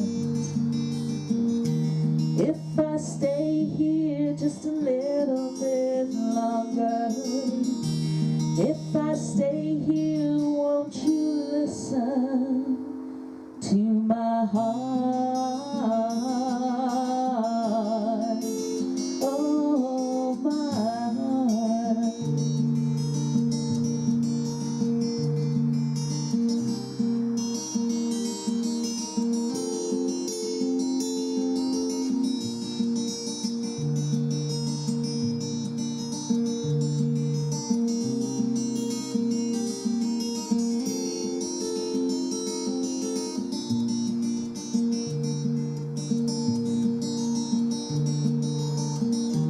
I don't wanna talk about it, how you broke this old heart. If I stay here just a little bit longer, if I stay here, won't you listen to my heart? Oh, my heart,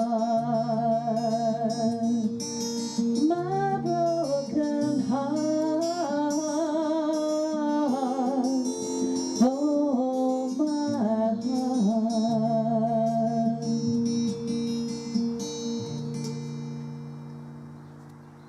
Ooh,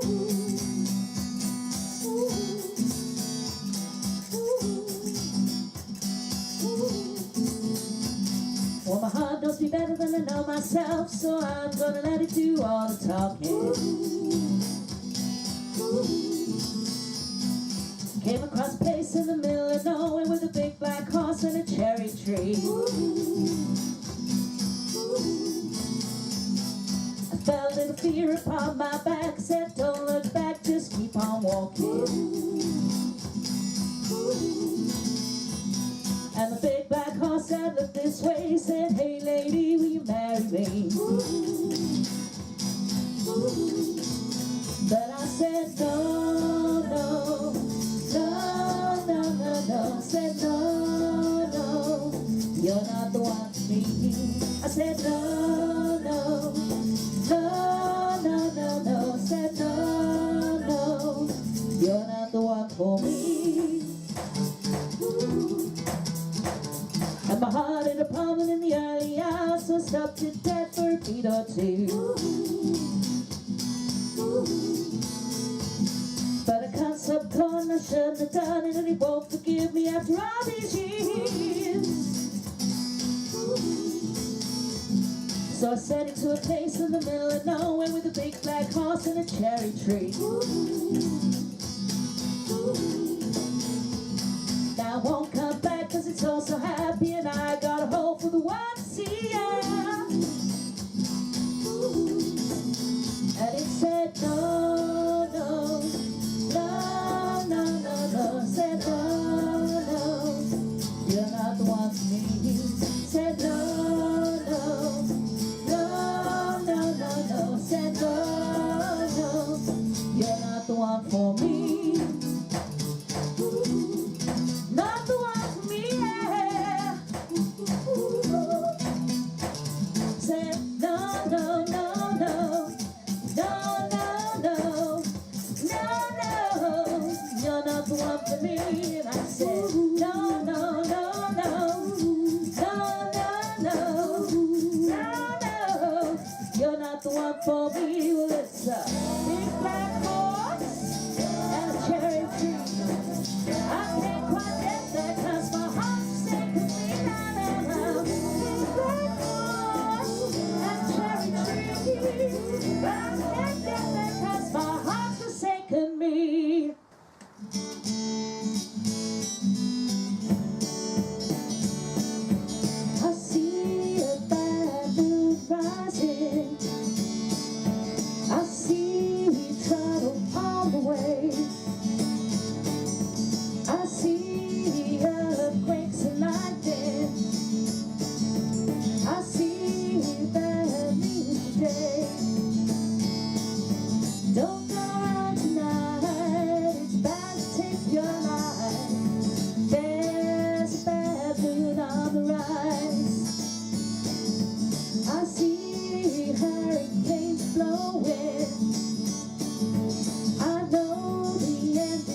Saturday, we've got the Candle of Hope ceremony coming up.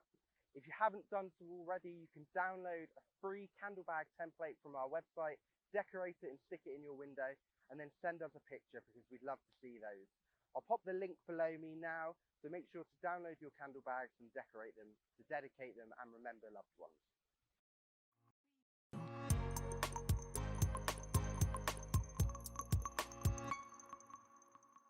Well, you start off first because you're the captain and that's how the team started. Okay. Don't put me in this first. Yeah. Well, when did you start? Just say when you started. I can't remember. It was 6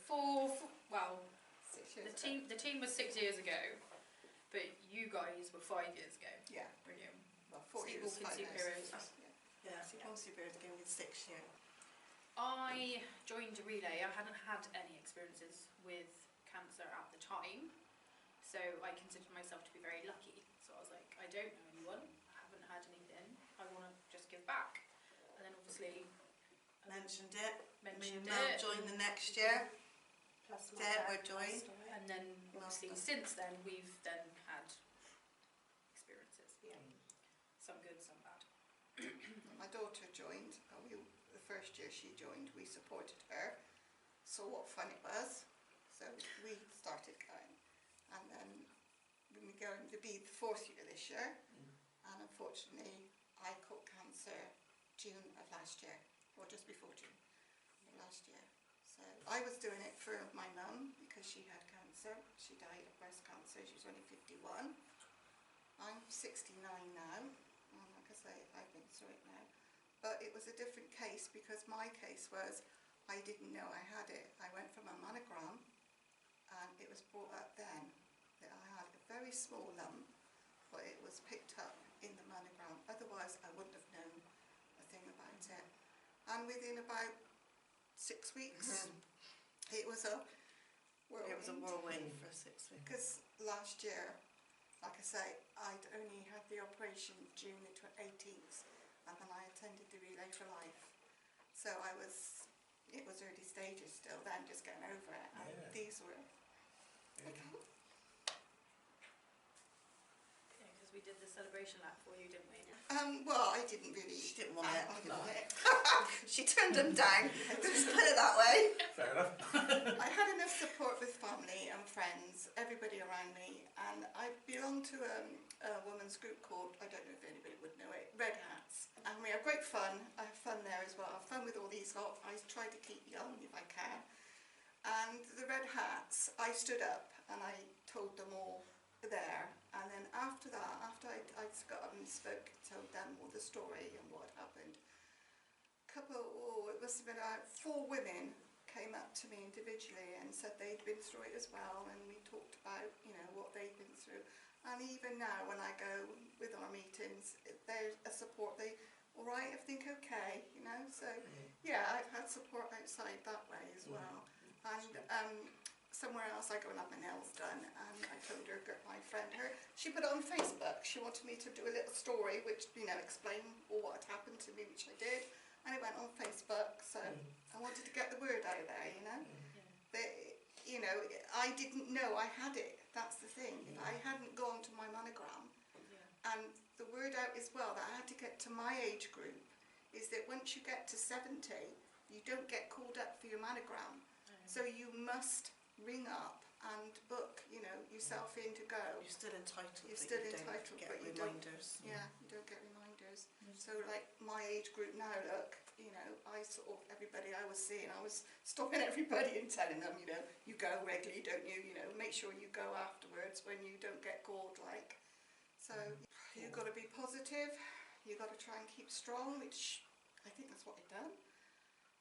Everybody kept saying to me, I think I only broke down. I'm breaking down more now than what I did when I went through. And I think I broke down once to my husband. Other to that, I think I was pretty good up to Relay for Life when they sort of put a surprise thing on me. But you just got to be positive about the situation and look forward and just keep going. You know, I mean, my mum died of it, but I've had it in my mind really. I haven't really spoke about it, but she died at 51. So you can imagine when I got to the age of 51, what it was like for me. It was there all the time, you know, but I managed to get to 68 before I got it. Like, Never been offered and not, didn't really. We were offered it when my dad passed away, but as a family we got through it. So. I mean, I got support from my clinical nurse. If I got any problems, I've only got to ring up, and you know, I can go in and see or speak to anybody. But like my daughter said, I didn't accept any of the things that I could go in and have meetings and talks with them. I'm not interested. I've had it, it's behind me now, if you see what I mean. But you still got to keep going on, haven't you? You know, so. See, because you were lucky to have the family support, weren't you? Oh, so you didn't definitely. need No, most. I didn't need other to go people. anywhere I think else. that's what you need, isn't it? Is the family. If you haven't got If any you haven't got family, that, then obviously then Get help. Oh, we have having that extra help Yeah. would be nice. yeah, We have great fun. We enjoy it. We enjoy enjoy it. it. You enjoy it. No. No. Well, we try to do things in between, don't we? But Our it's very fundraisers hard. is not, doesn't go We, very yeah, well, we does don't it? do as well as a lot of the other teams with our fundraising, No, but because it's asking the same people all the time, isn't it? I mean, I do a afternoon tea or something, you know, and I sort of ask and put money in for why I'm doing it, sort of thing. But because you're a little net of people that you got and friends, you're asking the same people all the time, you know, and it don't feel right that you're asking unless for money. you know we do something like shave our head. Yeah. Oh yes, they Yeah, shaved their obviously. heads. Was that 2 years ago? 2 years. 2 years ago, 2 years yeah. ago, they shaved their heads. I couldn't have done that unless I had lost my hair, then I would have had it all off. But I was lucky down that route. I didn't have to have chemo or We didn't need to do our head radiotherapy, again. so- It was fine. But we look forward to it, don't We we? do We have meetings, because we're mad. you know, like we're having one this afternoon to discuss what we're going to do, aren't we? What we're gonna make. What we're going to make. Find some more space to keep it all. Store it, yeah. Store it. But it's just a good day. It's or a good 24 hours. Tiring. It's It's exhausting. exhausting, and it's not just from Exhausting. 12 to 12 because it's setting up camp and you're there at 9 o'clock in the morning. Yeah, you're at my house at 9 and I'm like, where's my coffee? But the other thing that's good about it is you talk to different people. Yeah. You Yes. hear different stories, Yeah. different experiences that people We have met gone someone- through. Everyone's there for the same reason. Yeah, we met We're all someone new there for the today at the same. coffee morning. Yeah. You know, so sort of different pieces like that.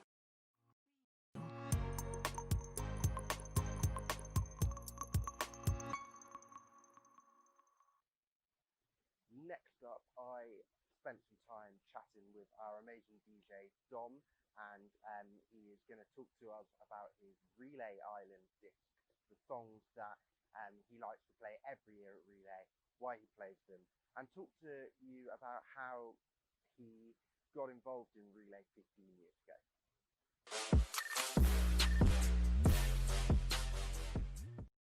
So hi Dom, how are you? I'm very well. How are you, Liam? Yeah, not bad, not bad. How's lockdown been for you? Yeah, it's okay.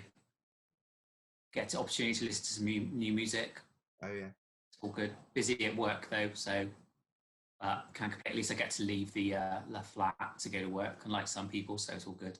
yeah. You've not been stuck in for the last 4 months doing absolutely I've not nothing. been stuck in there. That's good. No, I've got on and done it. So yeah, it's interesting, but there's worse things to be experiencing than just being stuck indoors. Very true, very true. Sounds like I'm grateful for that. yeah, sounds like you're keeping quite positive, which is good. Yeah, Yeah, best good. way to be. Yeah, for sure. And so I thought we could have a little bit of a chat about you, because I know you've been involved with Relay for a long while, haven't you? This would have been my 15th year. Yeah, I thought it would have been. Yeah.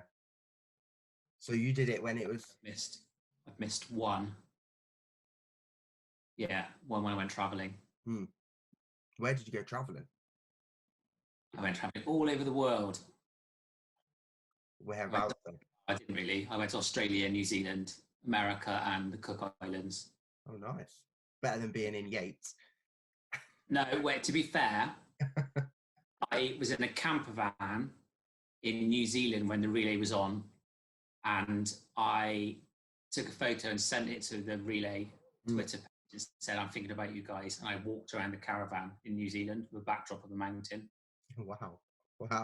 That sounds Which is probably more walking than I would normally do at relay, to be fair. sounds more glamorous than the running track at Yosk, though. Nice mountain. A better backdrop. I think it's they had the backdrop of like Mount Cook. Mm. So, yeah, a little bit. Not that there's anything wrong with Yate, but it's not Mount Cook, is it? No, not at all. Not at all. So you did it when it was in Whitchurch, then? I did, yeah. The first one in Whitchurch, yeah, as a participant. Okay. I think in the 15 years I've done relay, I can remember 3 occasions where it's absolutely pelted down with rain. Mm. The first one in Whitchurch, it literally didn't stop. It was horrific, and it's weird when you look at when you look at relay now compared to Whitchurch, because Whitchurch we had, I think there was 6 teams, a Portaloo, a lady around the corner that bought us sausage sandwiches, and we had an iPod, and a man came and played a guitar. That was it.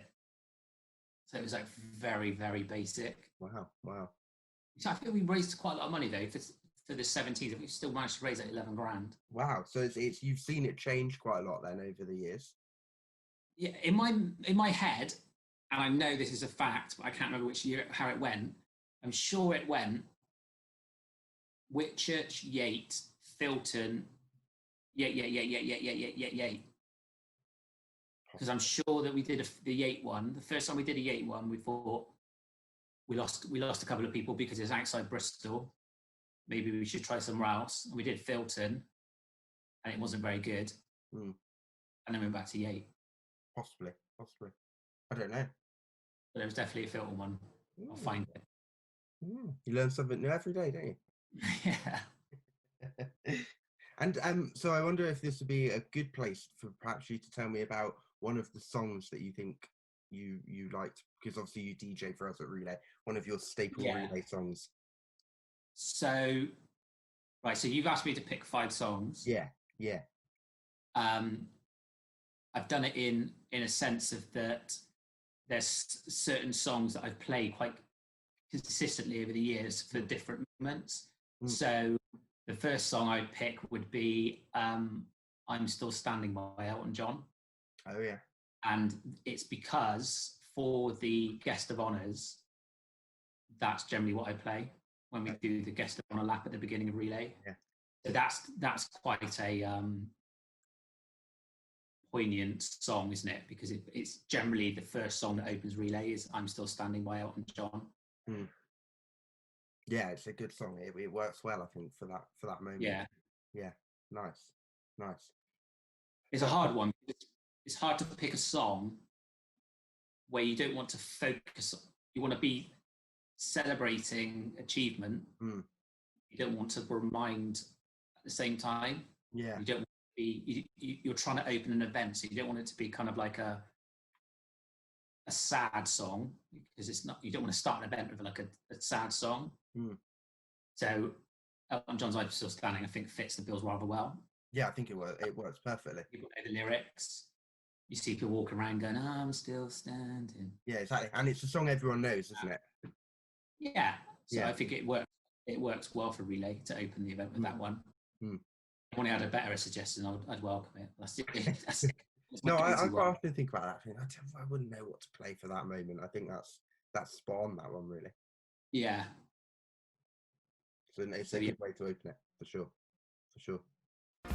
Don't you know I'm still standing better than I ever did, looking like a true survivor, feeling like a little kid, and I'm still standing after all this time, picking up the pieces of my life without you on my mind.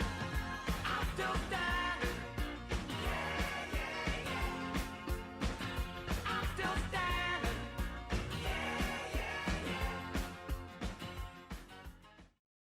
So just thinking back to Whitchurch then, how did you get involved in that one down in Whitchurch? So I got involved because the chair for the Whitchurch one was a lady I worked with. And she basically sent the email around work. Her name was Tina Nolan. Oh, yeah. She sent an email around work saying they want to take part, and we put a team in. I think most of it was, I worked for TV licensing back then, and most of it was TV licensing teams at Relay, in which it's the first year. So that's how I got involved in that one. And then when did you become the DJ for it? Did you do that year, or did that? No, because we only had an iPod. There wasn't enough people. We didn't even have a stage or anything. It was literally a speaker, an iPod, and a tent. I think it grew because we didn't have a DJ. We literally played an iPod at the first year. Yeah, it was an iPod. The only year at Filton was an iPod. And then I think when we went back to Yate, that's when I started DJing. Okay. Which I believe I did. Yeah, I DJed from a tent. We didn't have a stage or anything. It was a tent and basically just 2 speakers outside the tent. So nothing like now. Wow. What made you want to do that? Can you remember? What, to DJ? Because I like DJing. I've done a lot of DJing things for charities. But I asked basically off the back of that, because I was doing some, I was helping out other charities doing events for them, because a lot of people DJs charge charities to DJ events, and I don't. And then Tina basically said, why don't you do it for Relay? And I said, yeah, an honour. And it was just literally, I really enjoy it. It meant I didn't have to do so much walking as well. So that's very true. But you had to probably stay up for longer. I really love it. I love doing the Relay DJ. It's long. It's a long, like a 24 thing. But I quite like people watching. From the DJ spot, you're literally in perfect people watching. You get to see, it's quite inspirational seeing all the people that go around. You know, you've got all the people, all the shapes, sizes and ages and everything. It's quite humble to kind of see people doing that. And I've got where I'm sat in my tent, I've got the view of everything really, haven't I? So yeah, it's good. And I guess you really see the ebb and the flow of people and their energy levels. Yeah, we've got, I believe, it's like I said, it's changed so much over the time, because George Painter was involved when we went the first time we went over to Yate, and obviously it works for Heart FM. So Heart FM came down and they opened up the Relay, they had the Heart Angels and people like that, and then and then I basically then did all the DJing, and then Heart FM stole my thunder and came in at the end and closed it. And then we went, and then there was another station. Is it Sam FM? I think was the year. No, Jack FM was the year after. So there's been a lot of changes, and I think it's got more of an identity now, which I think is really good. Well, I think it's had quite, to be fair, it had quite an identity for quite a few years now. It works in Yate. It's got that community feel in Yate, I think. Yeah, I'd agree with you there. I think a lot of our teams come from Yate and around the surrounding areas, and I think it does add to that sense of community for sure. I think if you put it in a larger area, the event gets swallowed up by the area. Where with the Yate one, instead of getting swallowed up, it gets embraced by the community around it, like the schools and things like that, and obviously the scouts. And then you've got the football tournament that happens as well every year. So not this year. A massive community thing, doesn't it? Which is really important. Yeah. I think it works really well. Yeah, although there's no football tournament coming up this year because we've moved the date. Oh, really? Yeah. On this year, so that's fine. And so what about your next song then? What song would you pick? So the next song that I would pick would be so this is probably the most requested team song, and it's probably mainly due to Girls Aloud, because obviously Girls Aloud are our longest team, aren't they? Yeah, longest running team. So my next song would be Sugar Babes, Here Comes the Girls. Oh yeah, they always want that, don't they? Because it's always, I think, I might be wrong, but I think they've consistently had that song. I'm not sure if they sway towards Cyndi Lauper's Girls Just Want to Have Fun. but I definitely think, definitely sure that Here Comes the Girls is their song for Girls Aloud. And I think they always want that like 2 or 3 times, don't they? It's heavily requested, which is a weird, because you'd think if you had a group called, if your relay team's Girls Aloud, you wouldn't pick a Sugar Babes song. Yeah, that's true. That's true. It's a bit twisted, really, isn't it? Although their team captain did remind me once that they're not spelt the same as Girls Aloud. Apparently, no, I don't know. I didn't know that, but yeah, they do like that. They've lasted longer than Girls Aloud, so that's good. Yeah, they've outlived them. They've outlived Girls Aloud. Yeah, that's very true. That's very true. No, that is it. That does always get played, and I'm pretty sure you cave and you play it probably 2 or 3 times. It's a song that does get, because there's always another team that do it as well, but I can't remember what they're called. But yeah, that song gets requested. It was a toss up, really, because there's 2 songs that get there's that as a team song. And then you've got the Killers' Mr. Brightside, and you've got the Proclaimers' 500 Miles, which are probably the most requested songs over relay. Wow. In my opinion. I could be wrong, but from my head, those are the songs that generally get asked for the most. Here comes the girl.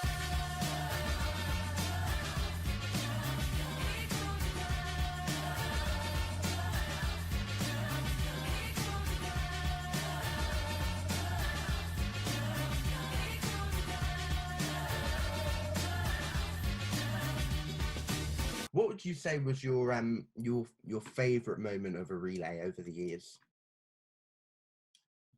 I don't think I know it's corny. I don't think I can have a favourite moment of relay, because it's all very, I don't know, everything's congested in a good way.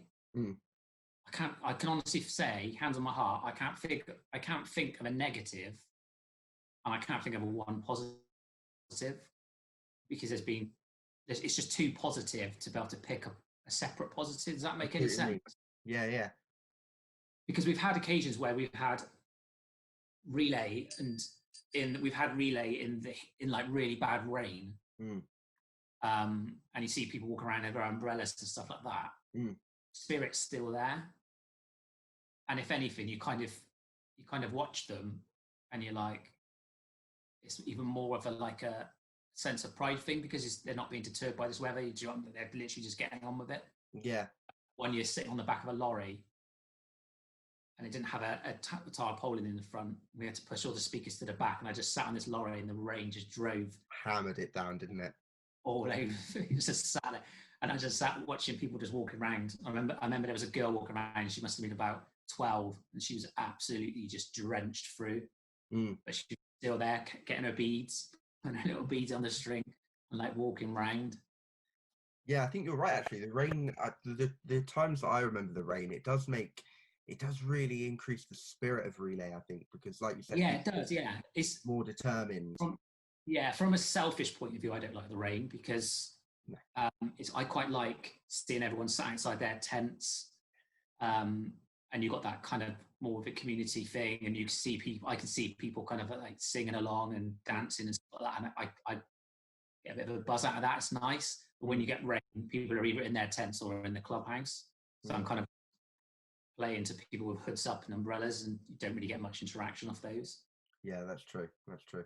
And I bet you've seen some dodgy sunburns over the years as well. I can remember hottest relay ever, easily, which was probably about 5 years ago. It's ridiculously hot, like crazy hot. Yeah. Basically, go out and get loads and loads of water. And it was, but yeah, the sunburn even when it's not really hot, people always think to manage it. So long, you're there for so long, you just don't. The next day, you don't realise it. Yeah. Because I just get sunburn on the one side. Yeah. Well, I don't always get sunburn. It's a very sensible thing to say. I tend to get sunburn on one side, because where I'm sat, sun's coming in that when I'm in an enclosure. So when you get down one side of my arm, and then down one side of my leg. So you got like that Harvey Two-Face thing from back. I've got like a line here of like red, and then just my pasty skin on the other side. I made a mistake with the sunburn yesterday.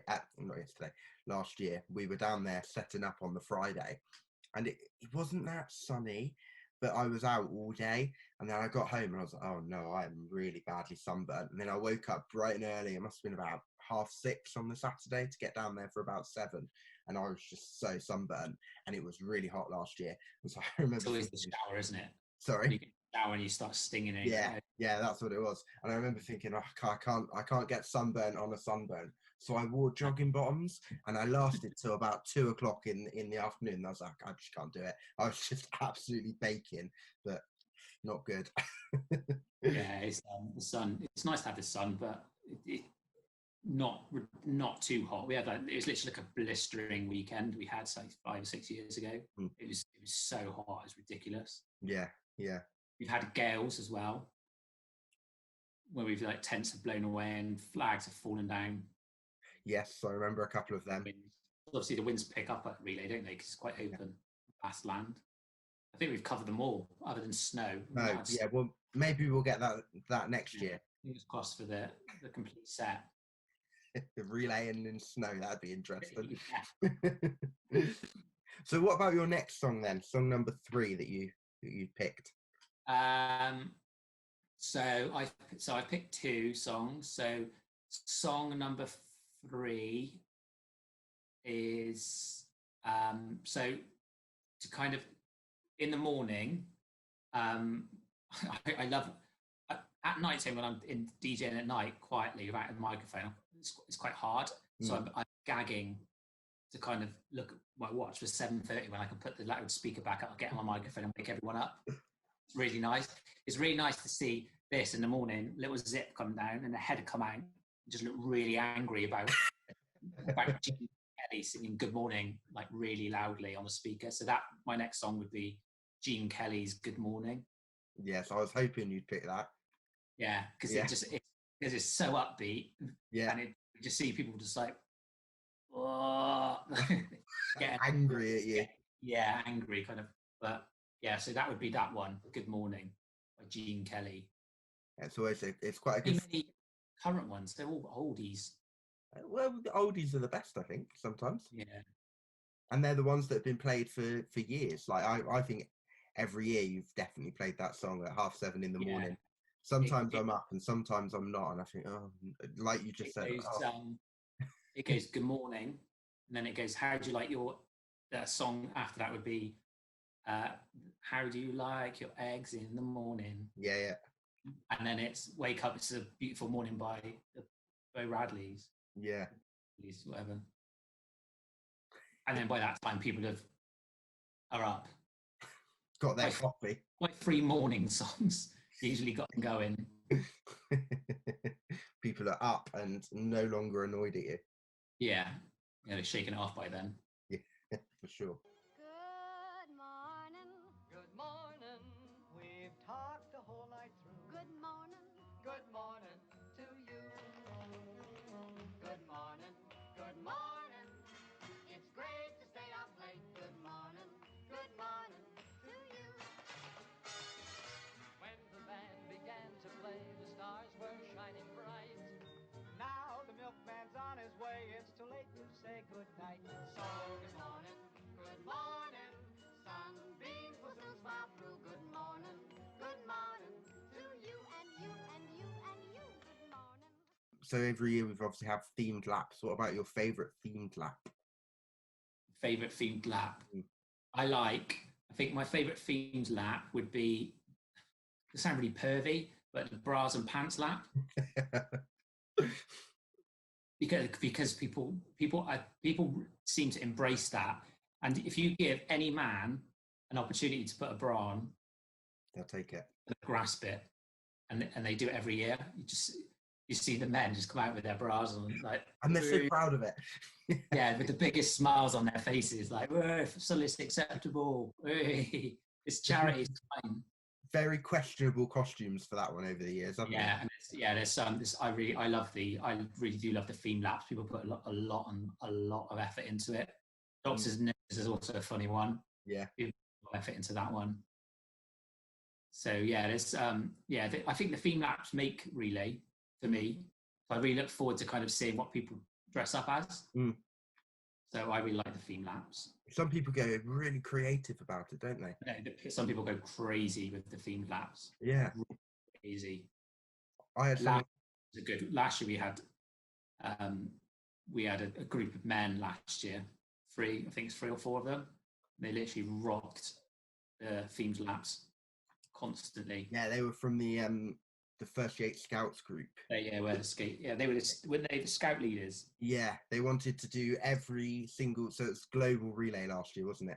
And they wanted to do every single themed lap dressed as a woman from the relevant country. They did. Yeah, it's funny. they did a good job. I enjoyed it. Yeah. Did well. Yeah. And what about the Candle of Hope ceremony? Is that something you enjoy at relay? Well, as much as you can. I think the relay is. I think the Candle of Hope ceremony is the kind of catalyst. Is that the right word for relay? I think it's nice to do relay and do your walk and everything like that, but you need to kind of remember why you're doing it.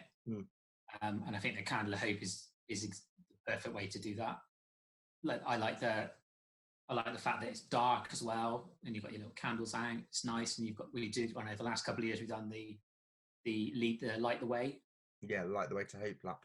That's really good. I like the fact that everyone, puts all the effort into doing their candle bags of hope, and it's really nice as well that people observe it because they do. I don't think I've experienced a year where it's where someone's kind of upset the kind of atmosphere of a Candle of Hope ever. Everyone seems very embracing it the way it should be. Because everyone's there for that reason, aren't they? Poignant. That's the word. Poignant. Yeah, it's a very poignant moment. Very poignant. Hard to play a song after Candle of Hope, though. when you do something like that, you got to think, oh my god, what song am I going to put on now? I don't want to go straight into something poppy. It's really disrespectful. It's probably quite a hard balance to strike. Yeah, it's a tricky one, but no, I like it. I like the poetry and we've had the last couple of years as well. I like everything with the relay. The Candle of Hope's grown massively, hasn't it?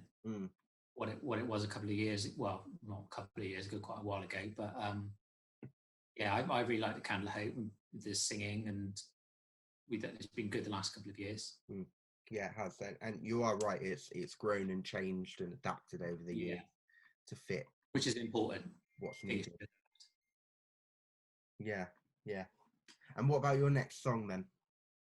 How many songs have I done? You've done 3. 3. I know my 5th. The 4th one. What would be my 4th one? Oh, the 4th one, because on this topic, would be Light Up by Snow Patrol. For that reason, because it's very poignant for the Candle of Hope. Light up, as if you have a choice, even if you cannot hear my voice, I'll be right beside you, dear.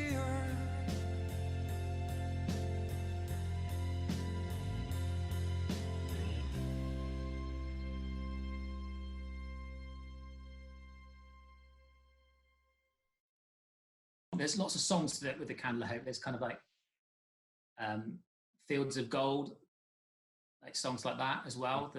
But I think that Light Up is a really fitting for the Candle of Hope by Snow Patrol. I know people always go, can I have Run by Leona Lewis? But I think Light Up, what's it called, Run? Footsteps. No, there's Footsteps in the Sand is a Leona Lewis song. Yeah. But she covered Coldplay. She covered Snow Patrol, but I've forgotten now. No, it's not called Light Up. It's called Run, isn't it? I don't know.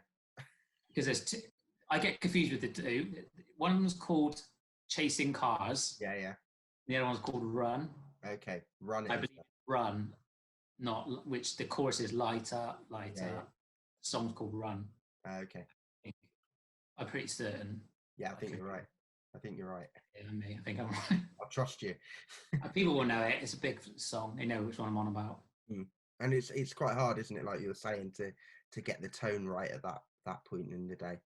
Yeah, because it is for a lot of people. It's a very kind of upsetting moment. You do hear, and for rightly so, you know, people crying and stuff like that. So it's important to get the relay going again, but to respect the occasion that is the Candle of Hope at the same time. So to try and find a balance for that. Like Snow Patrol, that song for Snow Patrol is still a sombre-ish song, but it's also bit more, it's a bit upbeat. Yeah. So it's kind of a good adaptation to adapt the songs to go into the rest of that relay. Yeah. This DJing lark, I tell you, it's not, some of it is just like you just sat thinking, oh no, am I going to do this? Especially for 24 hours. Yeah, there is a lot of duplication going on. You shouldn't tell people your secrets. Is that like at 3 a.m? Do you just play the same song for an hour and hope people are too tired to listen? I put a playlist on. So I literally just grab all the songs that are kind of fitted, and generally ones that don't have massive bass, so people can sleep. And then I'll literally put a playlist on, and at that time I'll just relax, sit there, and people still come over and request songs, and I'll add those songs to the playlist. Bring your tea and coffee. Yeah, go and drink loads of tea. Yeah. I think a couple of occasions I've had to put my security fluorescent jacket on and throw some revelers off site who wandered on at 2 a.m. Trying to cause trouble. Yeah, exactly. But no, it's all good. It's enjoyable. Good. And there's obviously there's a lot of cancer charities out there. Why Relay and Cancer Research? Why do you support those in particular? I think Cancer Research is a very good charity because it basically focuses on the research to find a cure. It's hard, isn't it? Because although the Relay for Life is a cancer research event, we've had Macmillan nurses there before, because they, you know, although it's a different charity, the Macmillan charity, they're still kind of part of the bigger picture. But yeah, the fact that Cancer Research spend the money to kind of do the research, to science labs and everybody like that, to try and find a cure and everything like that, I think is very important. It's good to raise awareness, but I think it's also really, well, it's imperative that you find a cure to basically change it now, isn't it, really? Yes. Yeah. That's what the money gets raised for, to help people do that and achieve it quicker. Yeah. And what's it about, in like one sentence? What is it you love about Relay? I like the community, togetherness. When you said one sentence, in my head I had one word. Yeah. I'll give you one. Yeah, I like the community spirit and the togetherness of the event. Nice. That's bad, isn't it? It works. It does work. Yeah, it does. It does. And what about your last song then? The one song. So my last song. So my last song I picked is "Simply the Best" by Tina Turner. Okay. Yeah.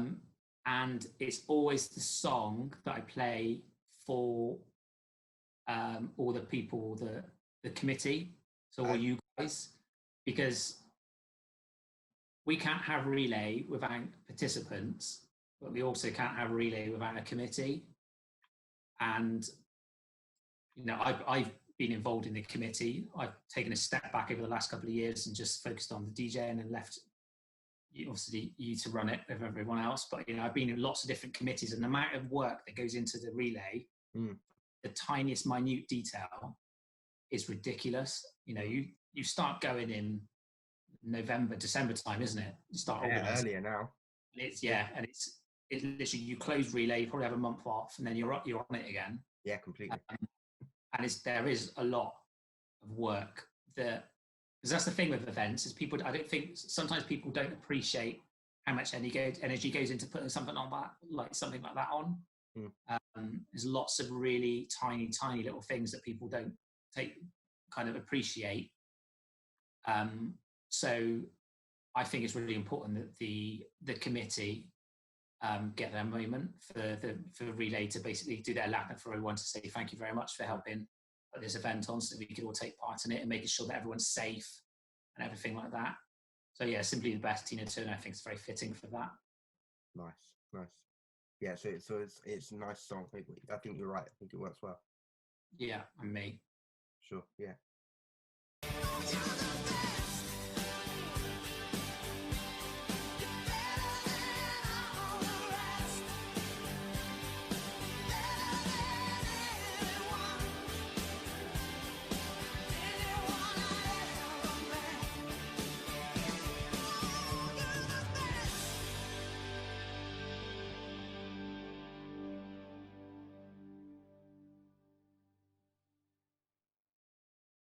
Thank you very much for speaking with me. I think it's been really You're good. welcome. Yeah, really, really good.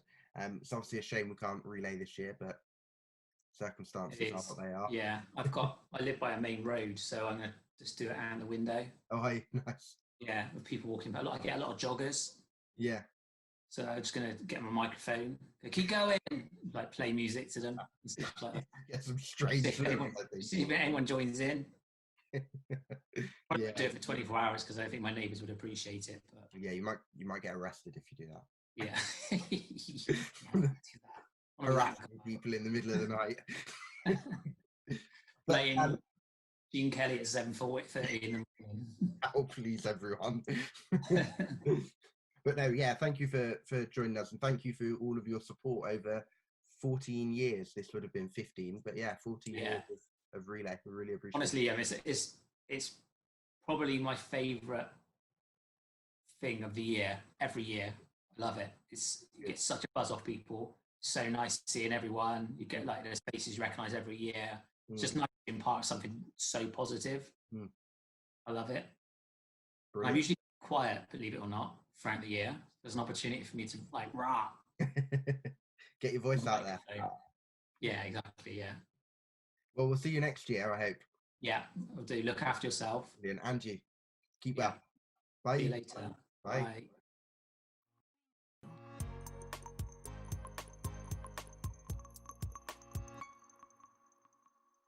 Yes, it's Lisa Nelson. I live in Yate. I'm a police officer. Been doing that for 17 years now. And I'm married and I have a 4-year-old boy. So I was diagnosed May 2018 with breast cancer. So I've had chemotherapy. I had to have Herceptin because I was HER2 positive. I've had surgery, a lumpectomy, and then radiotherapy. Yeah, so I found out I had cancer because I was on an early screening program because I was high risk. My mum's had breast cancer. Pretty much all the females on my mum's side of the family have had breast cancer. So due to that, I had mammograms from the age of 40. So I had a mammogram 5 days after my 40th birthday and then was recalled and I had breast cancer. Very quick, yeah, my recall letter came within a matter of days.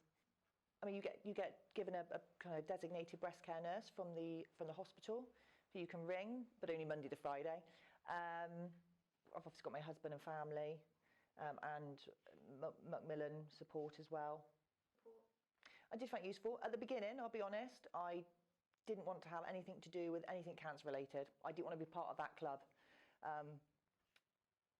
Sorry. But then I think as time goes on, you need that support and then you're happy to accept it. But initially, I certainly didn't want to be have anything to do with it. But later on, they were fantastic. When I did want them, they were there. Well, I didn't really know about it before. And then I started chemotherapy on the 3rd of July 2018. And I think that might have been the weekend or a few days afterwards is when Relay was being held. And I saw some friends that I knew were attending. So I thought, right, that's it, next year. I'm going to get a team together. And that's what I did. And then I had a team last year as a team captain. Loved it so much, and now I'm part of the committee. Yes, at the time when I was diagnosed, my son was 3 years old. And one of the breast cancer charities, and I can't remember the name of it now, they have a book called Mummy's Lump, which is very good. So I've got a copy of that free. It's free for everybody. You just apply online, they send it to you in the post. So I had that, and it just, in very basic terms, explains what's happening. So even now we just talk about it as it was Mummy's Lump. And any time I come and do anything kind of cancer related. I don't tell them it's cancer. It's for people with lumps. So that's how we kind of talk about it even, now. So it's the advice I give. Initially when you're diagnosed, it is very scary, and it's a lonely place to be. But you will find the strength inside you to get through it.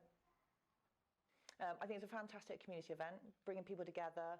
You have fun when you're fundraising. You do the bucket collections at Tesco. It's just brilliant to get out there, spread the message, and be part of helping to kind of find a cure eventually, maybe for cancer.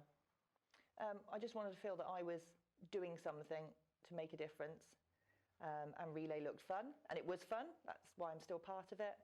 I just want to feel like I'm doing my bit and helping. You say what you want to say.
I'm 78 now.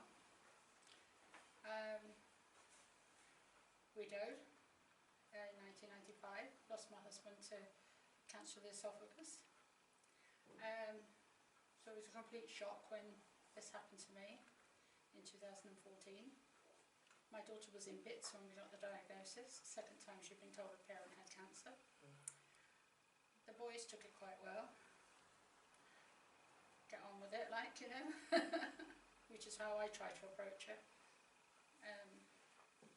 Went into it open-minded because I knew exactly what the score was. I think to repeat sort of what Philip was saying, I discovered this large lump on my leg after being at cricket all day, and I thought it was perhaps because I was sitting down because I'd had thrombosis in this leg beforehand.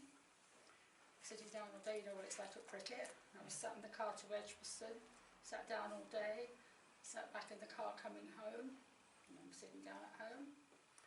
And then I went to bed, and it was a bank holiday, Monday 2014, May bank holiday. And I was reading in bed when Philip came in because he'd gone for a drink. And I said, thank you for taking me out for the day, because if it wasn't for him, I wouldn't see any live cricket, like, you know. Well, my other son likes it as well, but he lives a bit far away. But anyway, I thought, I had to go to the bathroom again before I finally go to sleep. And I pulled back the duvet and noticed this huge swelling on my thigh, which I hadn't seen before. So what was that? And I called Philip, and he came in because he was living with me at the time.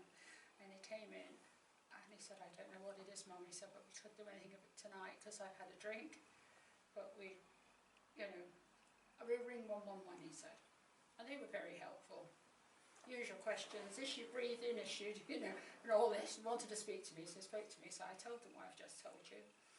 And they said, we advise you to see your GP ASAP. I said, oh yes, I'll be there in the morning, don't you worry. So that was the 6th of May. I went to see my GP. I had to go in the afternoon, after the drop-in clinic that they have in the afternoon. And he said, I don't know what it is, but I'll send you for a scan. But my GP's nobody's fault. I didn't think he wanted to alarm me at that stage. So that was the 6th of May. The appointment came through on the 8th to go on the 15th, which was all within a fortnight. It was marvellous. And when I got to Southmead, diagnostic doctor was, you know, this ultrasound. How long have you had this? I said, well, I noticed it on the night of the 5th of May, so 10 days I've noticed it. He said, well, I think you've been going for about a year. So I hadn't noticed it. So I had that day, I had an ultrasound, and then I had to have an MRI the same day, which I had to wait a few hours for because they had to fit me in. And it was at the time where the old hospital was transferring to the new hospital in May 2014. And they were very good. I had to go back the next day for a CT scan and a biopsy. And then I had to wait a fortnight for the results. And then I just recently had some work done at home. I had new central heating and a new bathroom. And I was painting my bathroom ceiling when the phone rang. And it was this lady from Southmead called Christine Millman, who is the sarcoma specialist nurse, to tell me that the results was in and an appointment had been made for me to go on the following Tuesday. So I said, oh, that's great. I sat on the top of the stairs talking to her on the phone. I said, that's great. I said, you'll never guess what I'm doing at the moment. I'm painting my bathroom ceiling. And so it didn't stop me doing anything then. So anyway, we went, I think by that time it was about July the 2nd or something like that. I can't remember the exact date. And my doctor came with me, and then we were told by oncologists what it was, that it was malignant and it was growing fast. And then they said, but having said all that, it's completely treatable, and this is what's going to happen. They sent me up to Cheltenham, to the Coldwater Centre for a PET scan, to make sure it hadn't gone anywhere else. And then I had radiotherapy for 5 weeks, and I had 4 people from church driving me over 5 days. One lady took me twice a week. And at the oncology centre in Bristol, they were fantastic. When the 5 weeks was up, you sort of built up a bit of a rapport with the technicians because they're so careful, and it's the same people every day, like it seemed to be the same people. And I said, well, I'd like to say we'll see you again. They said, don't go there, we don't want to see you again. Don't even go there, they're saying. And then 4 weeks after that, I was ready for surgery. and I had the surgery in September 2014, and I was in there for 8 days, and then came home with wound drains in, which we hid in a pillowcase, and into the care of the Serona nurses, like what we used to call district nurses, and they were fantastic. They came in every day, sometimes twice a day if they leaked, middle of the night. You might have to wait an hour, but they came. And they were fantastic. And they came into me gradually decreasing right up until the 19th of December. So they came in for 3 months. And they were fantastic. And then I was obviously had to go in weekly for checkups at the hospital, and then it got to fortnightly, and then it got to monthly, and then 3 monthly. And then one time I was there, and he said, they always check the scar and all up in my groin, because I was cut from here and it goes right up to here, because they took a flap from my tummy to fill in the gap where it had been, tumour had been. And he said, well, it's been 3 years now. He said, I think we can go longer between appointments. And in my mind, I'm quickly thinking, well, he's got to say 6 months. He said, we'll see you in 4. So that was a month. So instead of 4 visits a year, that was 3 visits a year. Up until last July, when they said, now it's gone 5 years, I think we can go 6 monthly. So I just had my second one last, a 6-monthly one last week, last Tuesday. And again, it was good. I have to have a chest x-ray every time I go, because, as you know, sarcomas can, soft tissue can go spread to other soft tissues like lungs. So, a lot of support from church and from my family. They were fantastic, all of them. My sister-in-law, bless her, who's 10 years older than me, came over from Ireland for a month to look after me. No, they didn't go for counselling or anything like that. No, not that I know of anyway. No, they didn't, no. I don't know, I was dealt the blow, and I thought, get on with it. I was told it was treatable, so I thought, history, I'm going to get on with it. Like, you know, the support I had from family, from friends, was fantastic. Mind you, I had one reaction from one person with no reaction at all, really, because never even asked me how I was. I think they were frightened of the word cancer. And they stopped talking to me, and they avoid me. Even now, and it's 5.5 years, it'll be 6 years in the summer. Yeah, even now. And I think, for intelligent people, cancer's not catching. It's not a contagious disease, you know. I found that very strange, and I found it very hurtful. Be positive, because I think you get an inner strength to cope with things like this. Yeah, just to try and be positive. Yeah, I think everyone goes through well, why did it happen to me? They think my tumour was caused by a knock or a fall. Yeah, I fell over quite a lot. I remember I've got a little low wall in front of my house with a coping stone on the top, and I was putting the rubbish out one day, and I turned around too quickly and banged into it on my thigh. Was that the start of the tumour? Who knows? You don't keep a diary of these things. Every time you fall, you knock yourself. But that could have been the start of it. So I'm very careful when I put the rubbish out now. But yeah, I have to walk with a rollator outside. Indoors I'm not too bad, because if I feel a bit wobbly, I can grab a chair or grab, the door or something. I still have to go upstairs one at a time and come down one at a time, because I can't bend this leg very well, because it's all numb. Yeah, I've had my house adapted. I had a downstairs bathroom put in, took part of our garage, was the integral garage, and took part of that, because it's easier for me. I don't have to keep rushing upstairs, because I can't rush. How did I cope? Well, how did I cope? Just try and be positive all the time and just get on with it. Having said that, when my husband was ill, and he was so ill, he said, I'm tired of being positive. And it was near the end, so that was, we always tried to be upbeat for him, but it was hard. It was hard to watch a man who was being a big, strong, healthy man in his day, and he was very thin, and because it ravished, couldn't eat, you see, so he was sort of almost starved to death, really, I suppose, because he just couldn't eat, because where the cancer was in his esophagus and intestine, I think it's fantastic. I couldn't camp out myself overnight, but but I think it's fantastic, the people that do.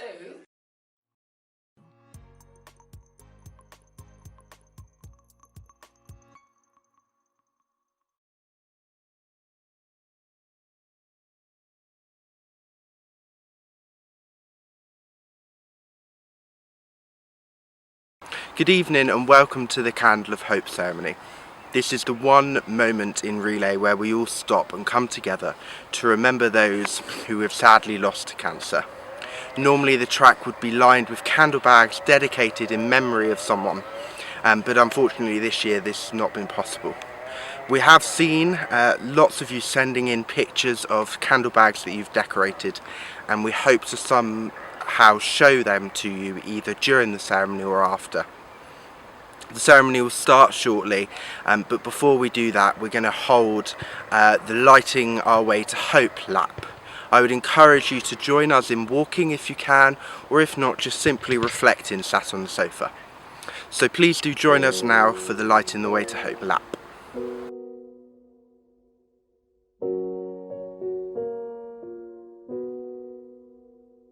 I took the supermarket flyers from the windowsill. I threw the day-old tea from the cup. Packed up the photo album Matthew had made, memories of a life that's been loved. Took the get well soon cars and stuffed animals. Poured the old ginger beer down the sink.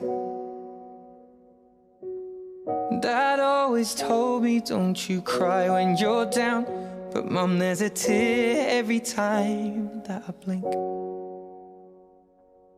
Oh, I'm in pieces, it's tearing me up, but I know a heart that's broke is a heart that's been loved. So I'll sing hallelujah.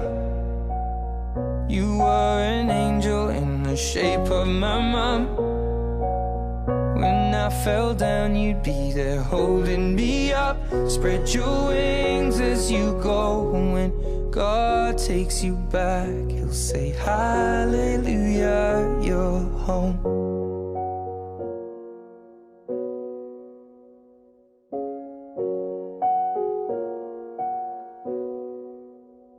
I fluffed the pillows, made the bed, stacked the chairs up. Folded your nightgowns neatly in a case. John said he'd drive, then put his hand on my cheek and wiped a tear from the side of my face. And I hope that I see the world as you did, 'cause I know a life with love is a life that's been lived. So I'll sing hallelujah. You were an angel in the shape of my mum. When I fell down, you'd be there holding me up. Spread your wings as you go. And when God takes you back, He'll say, hallelujah, you're home.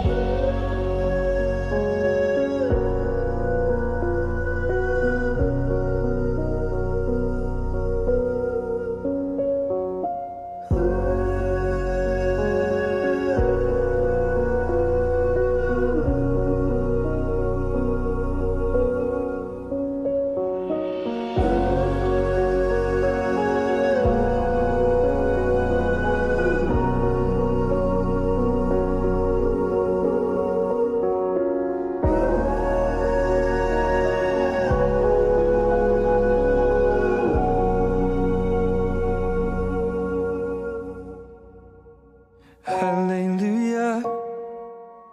You were an angel in the shape of my mum.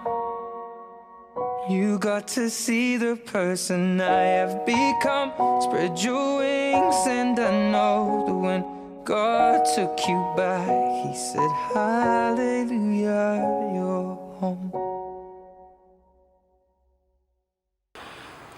That was the Lighting the Way to Hope lap.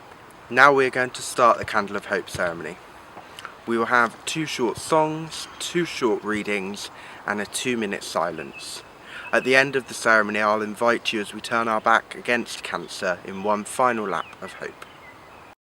Cancer arrives on the scene, presenting harsh reality, but we face it head on with a fighter's mentality. To disrupt the lives of those we love, cancer is gunning, but we are not going anywhere, we are not running. Cancer presents obstacles, but we remain steadfast. We are going to rise up, we are going to push past. Our spirit is something cancer can never rattle, because in the toughest moments, we battle.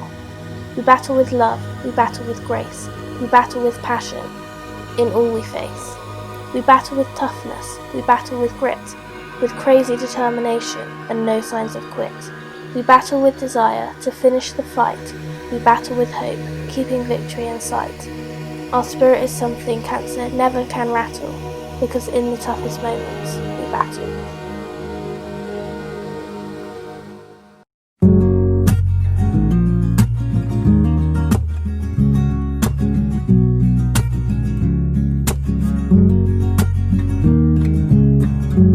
It was only a smile, but my heart it went wild.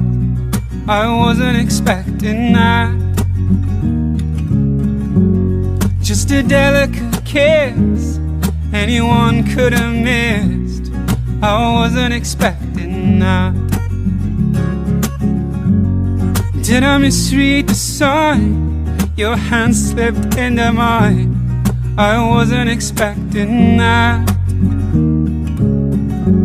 You spent the night in my bed. You woke up and you said, well, I wasn't expecting that. I thought love wasn't meant to last. I thought you were just passing through. If I ever get the nerve to ask, what did I get right to deserve somebody like you? I wasn't expecting that.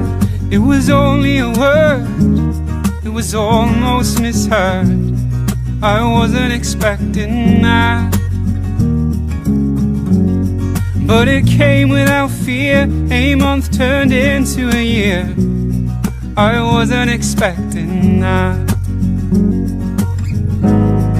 I thought love wasn't meant to last.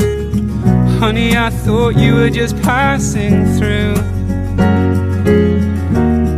If I ever get the nerve to ask, what did I get right to deserve somebody like you? I wasn't expecting that.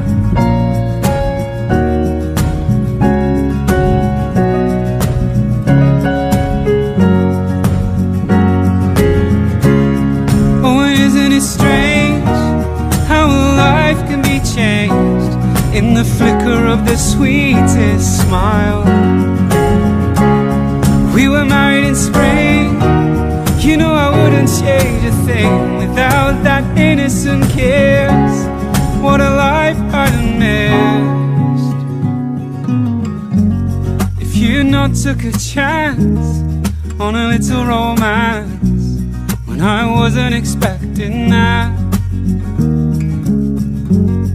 Time doesn't take long, 3 kids up and gone. I wasn't expecting that. When the nurses they came, said it's come back again, I wasn't expecting that. Then you closed your eyes, you took my heart by surprise. I wasn't expecting that.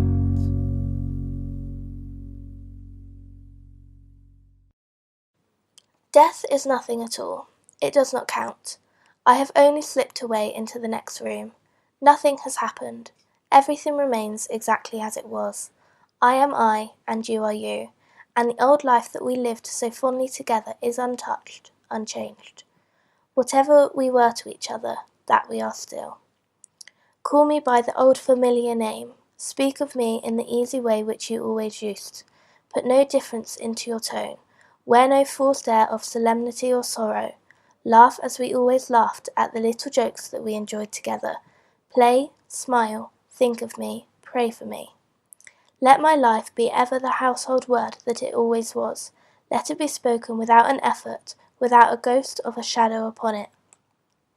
Life means all that it ever meant. It is the same as it ever was. There is absolute and unbroken continuity. What is this death but a negligible accident? Why should I be out of mind because I am out of sight? I am but waiting for you, in an interval, somewhere very near, just around the corner. All is well, nothing is hurt, nothing is lost. One brief moment and all will be as it was before. How we shall laugh at the trouble of parting when we meet again.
All these pieces broken and scattered, in mercy gathered, mended and whole, empty-handed but not forsaken.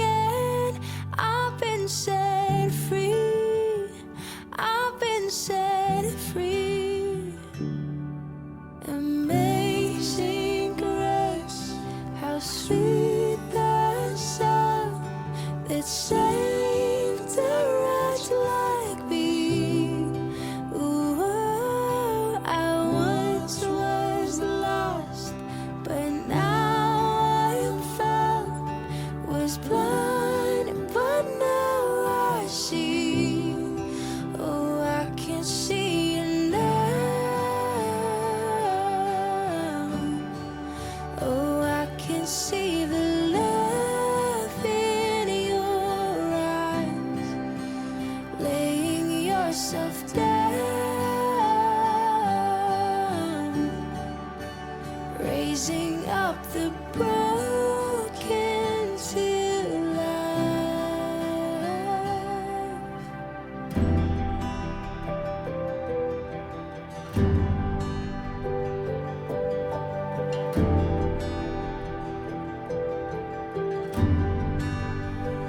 You take our failure, you take our weakness, you set your treasure in jars of clay. So take this heart, Lord, I'll be your vessel, though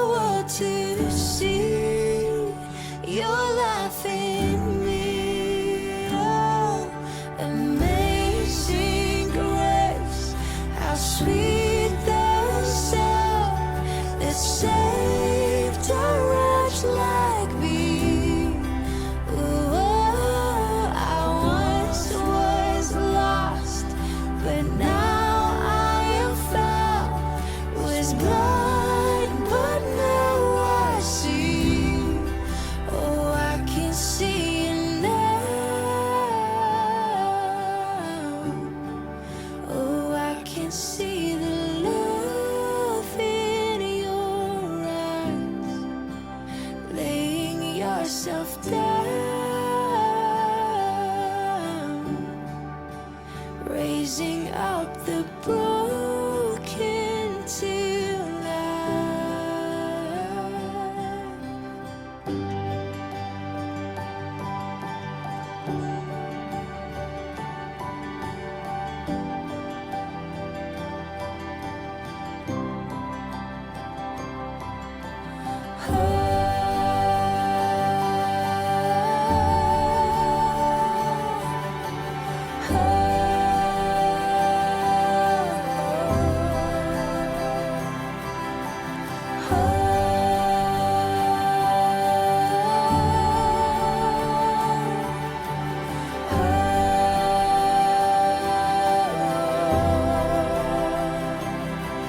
Amazing grace, how sweet the sound that saved a wretch like me. Well, I once was lost, but now I am found. Was blind, but now I see. Oh, I can see it now.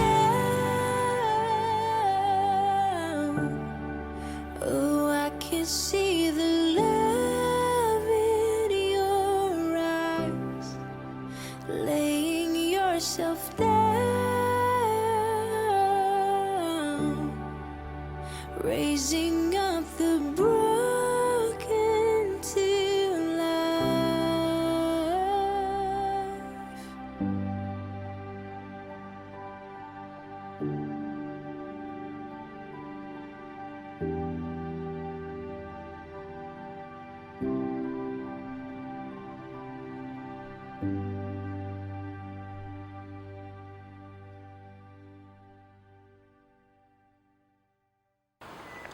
Now please join us as we turn our back against cancer and walk the other way around the track to signify the end of the Candle of Hope ceremony.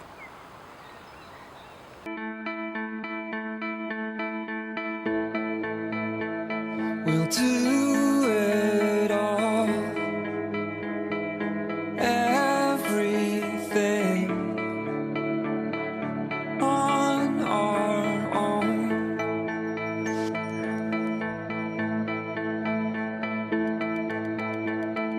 We don't need anything or anyone. If I lay here, if I just lay here, would you lie with me and just forget the world?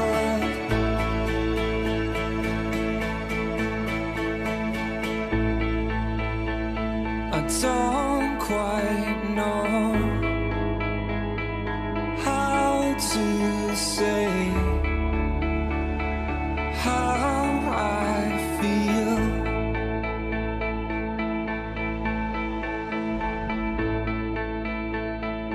Those three words are said too much. They're not enough. If I lay here,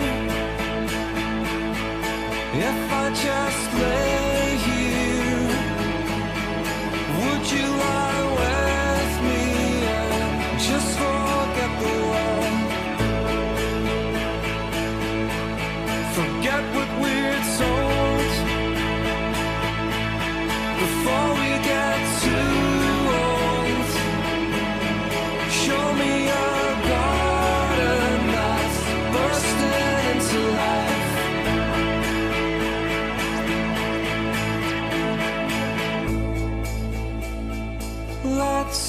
waste time chasing cars around our heads.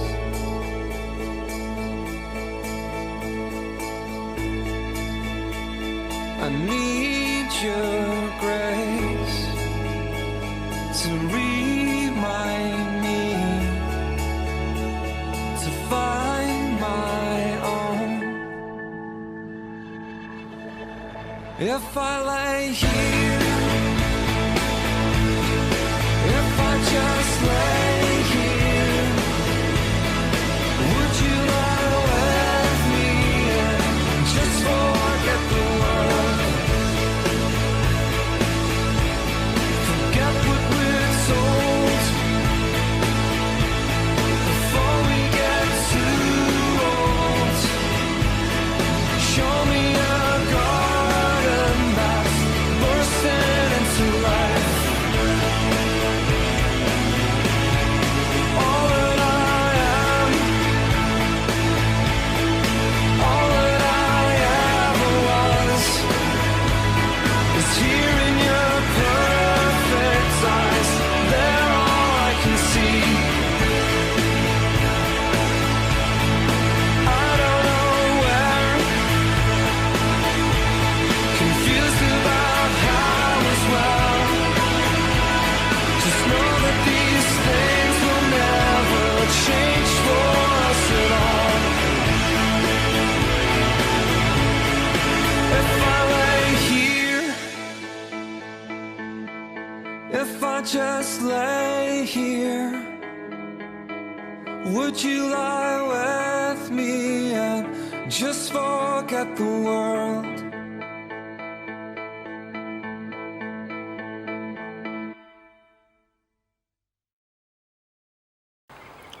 That marks the end of this year's Candle of Hope ceremony. We can't wait to be here in person with you next year for our 15th year, where we can hold a bigger and better Candle of Hope ceremony with all of your wonderful candle bags lining the track. We'll see you then. Thank you.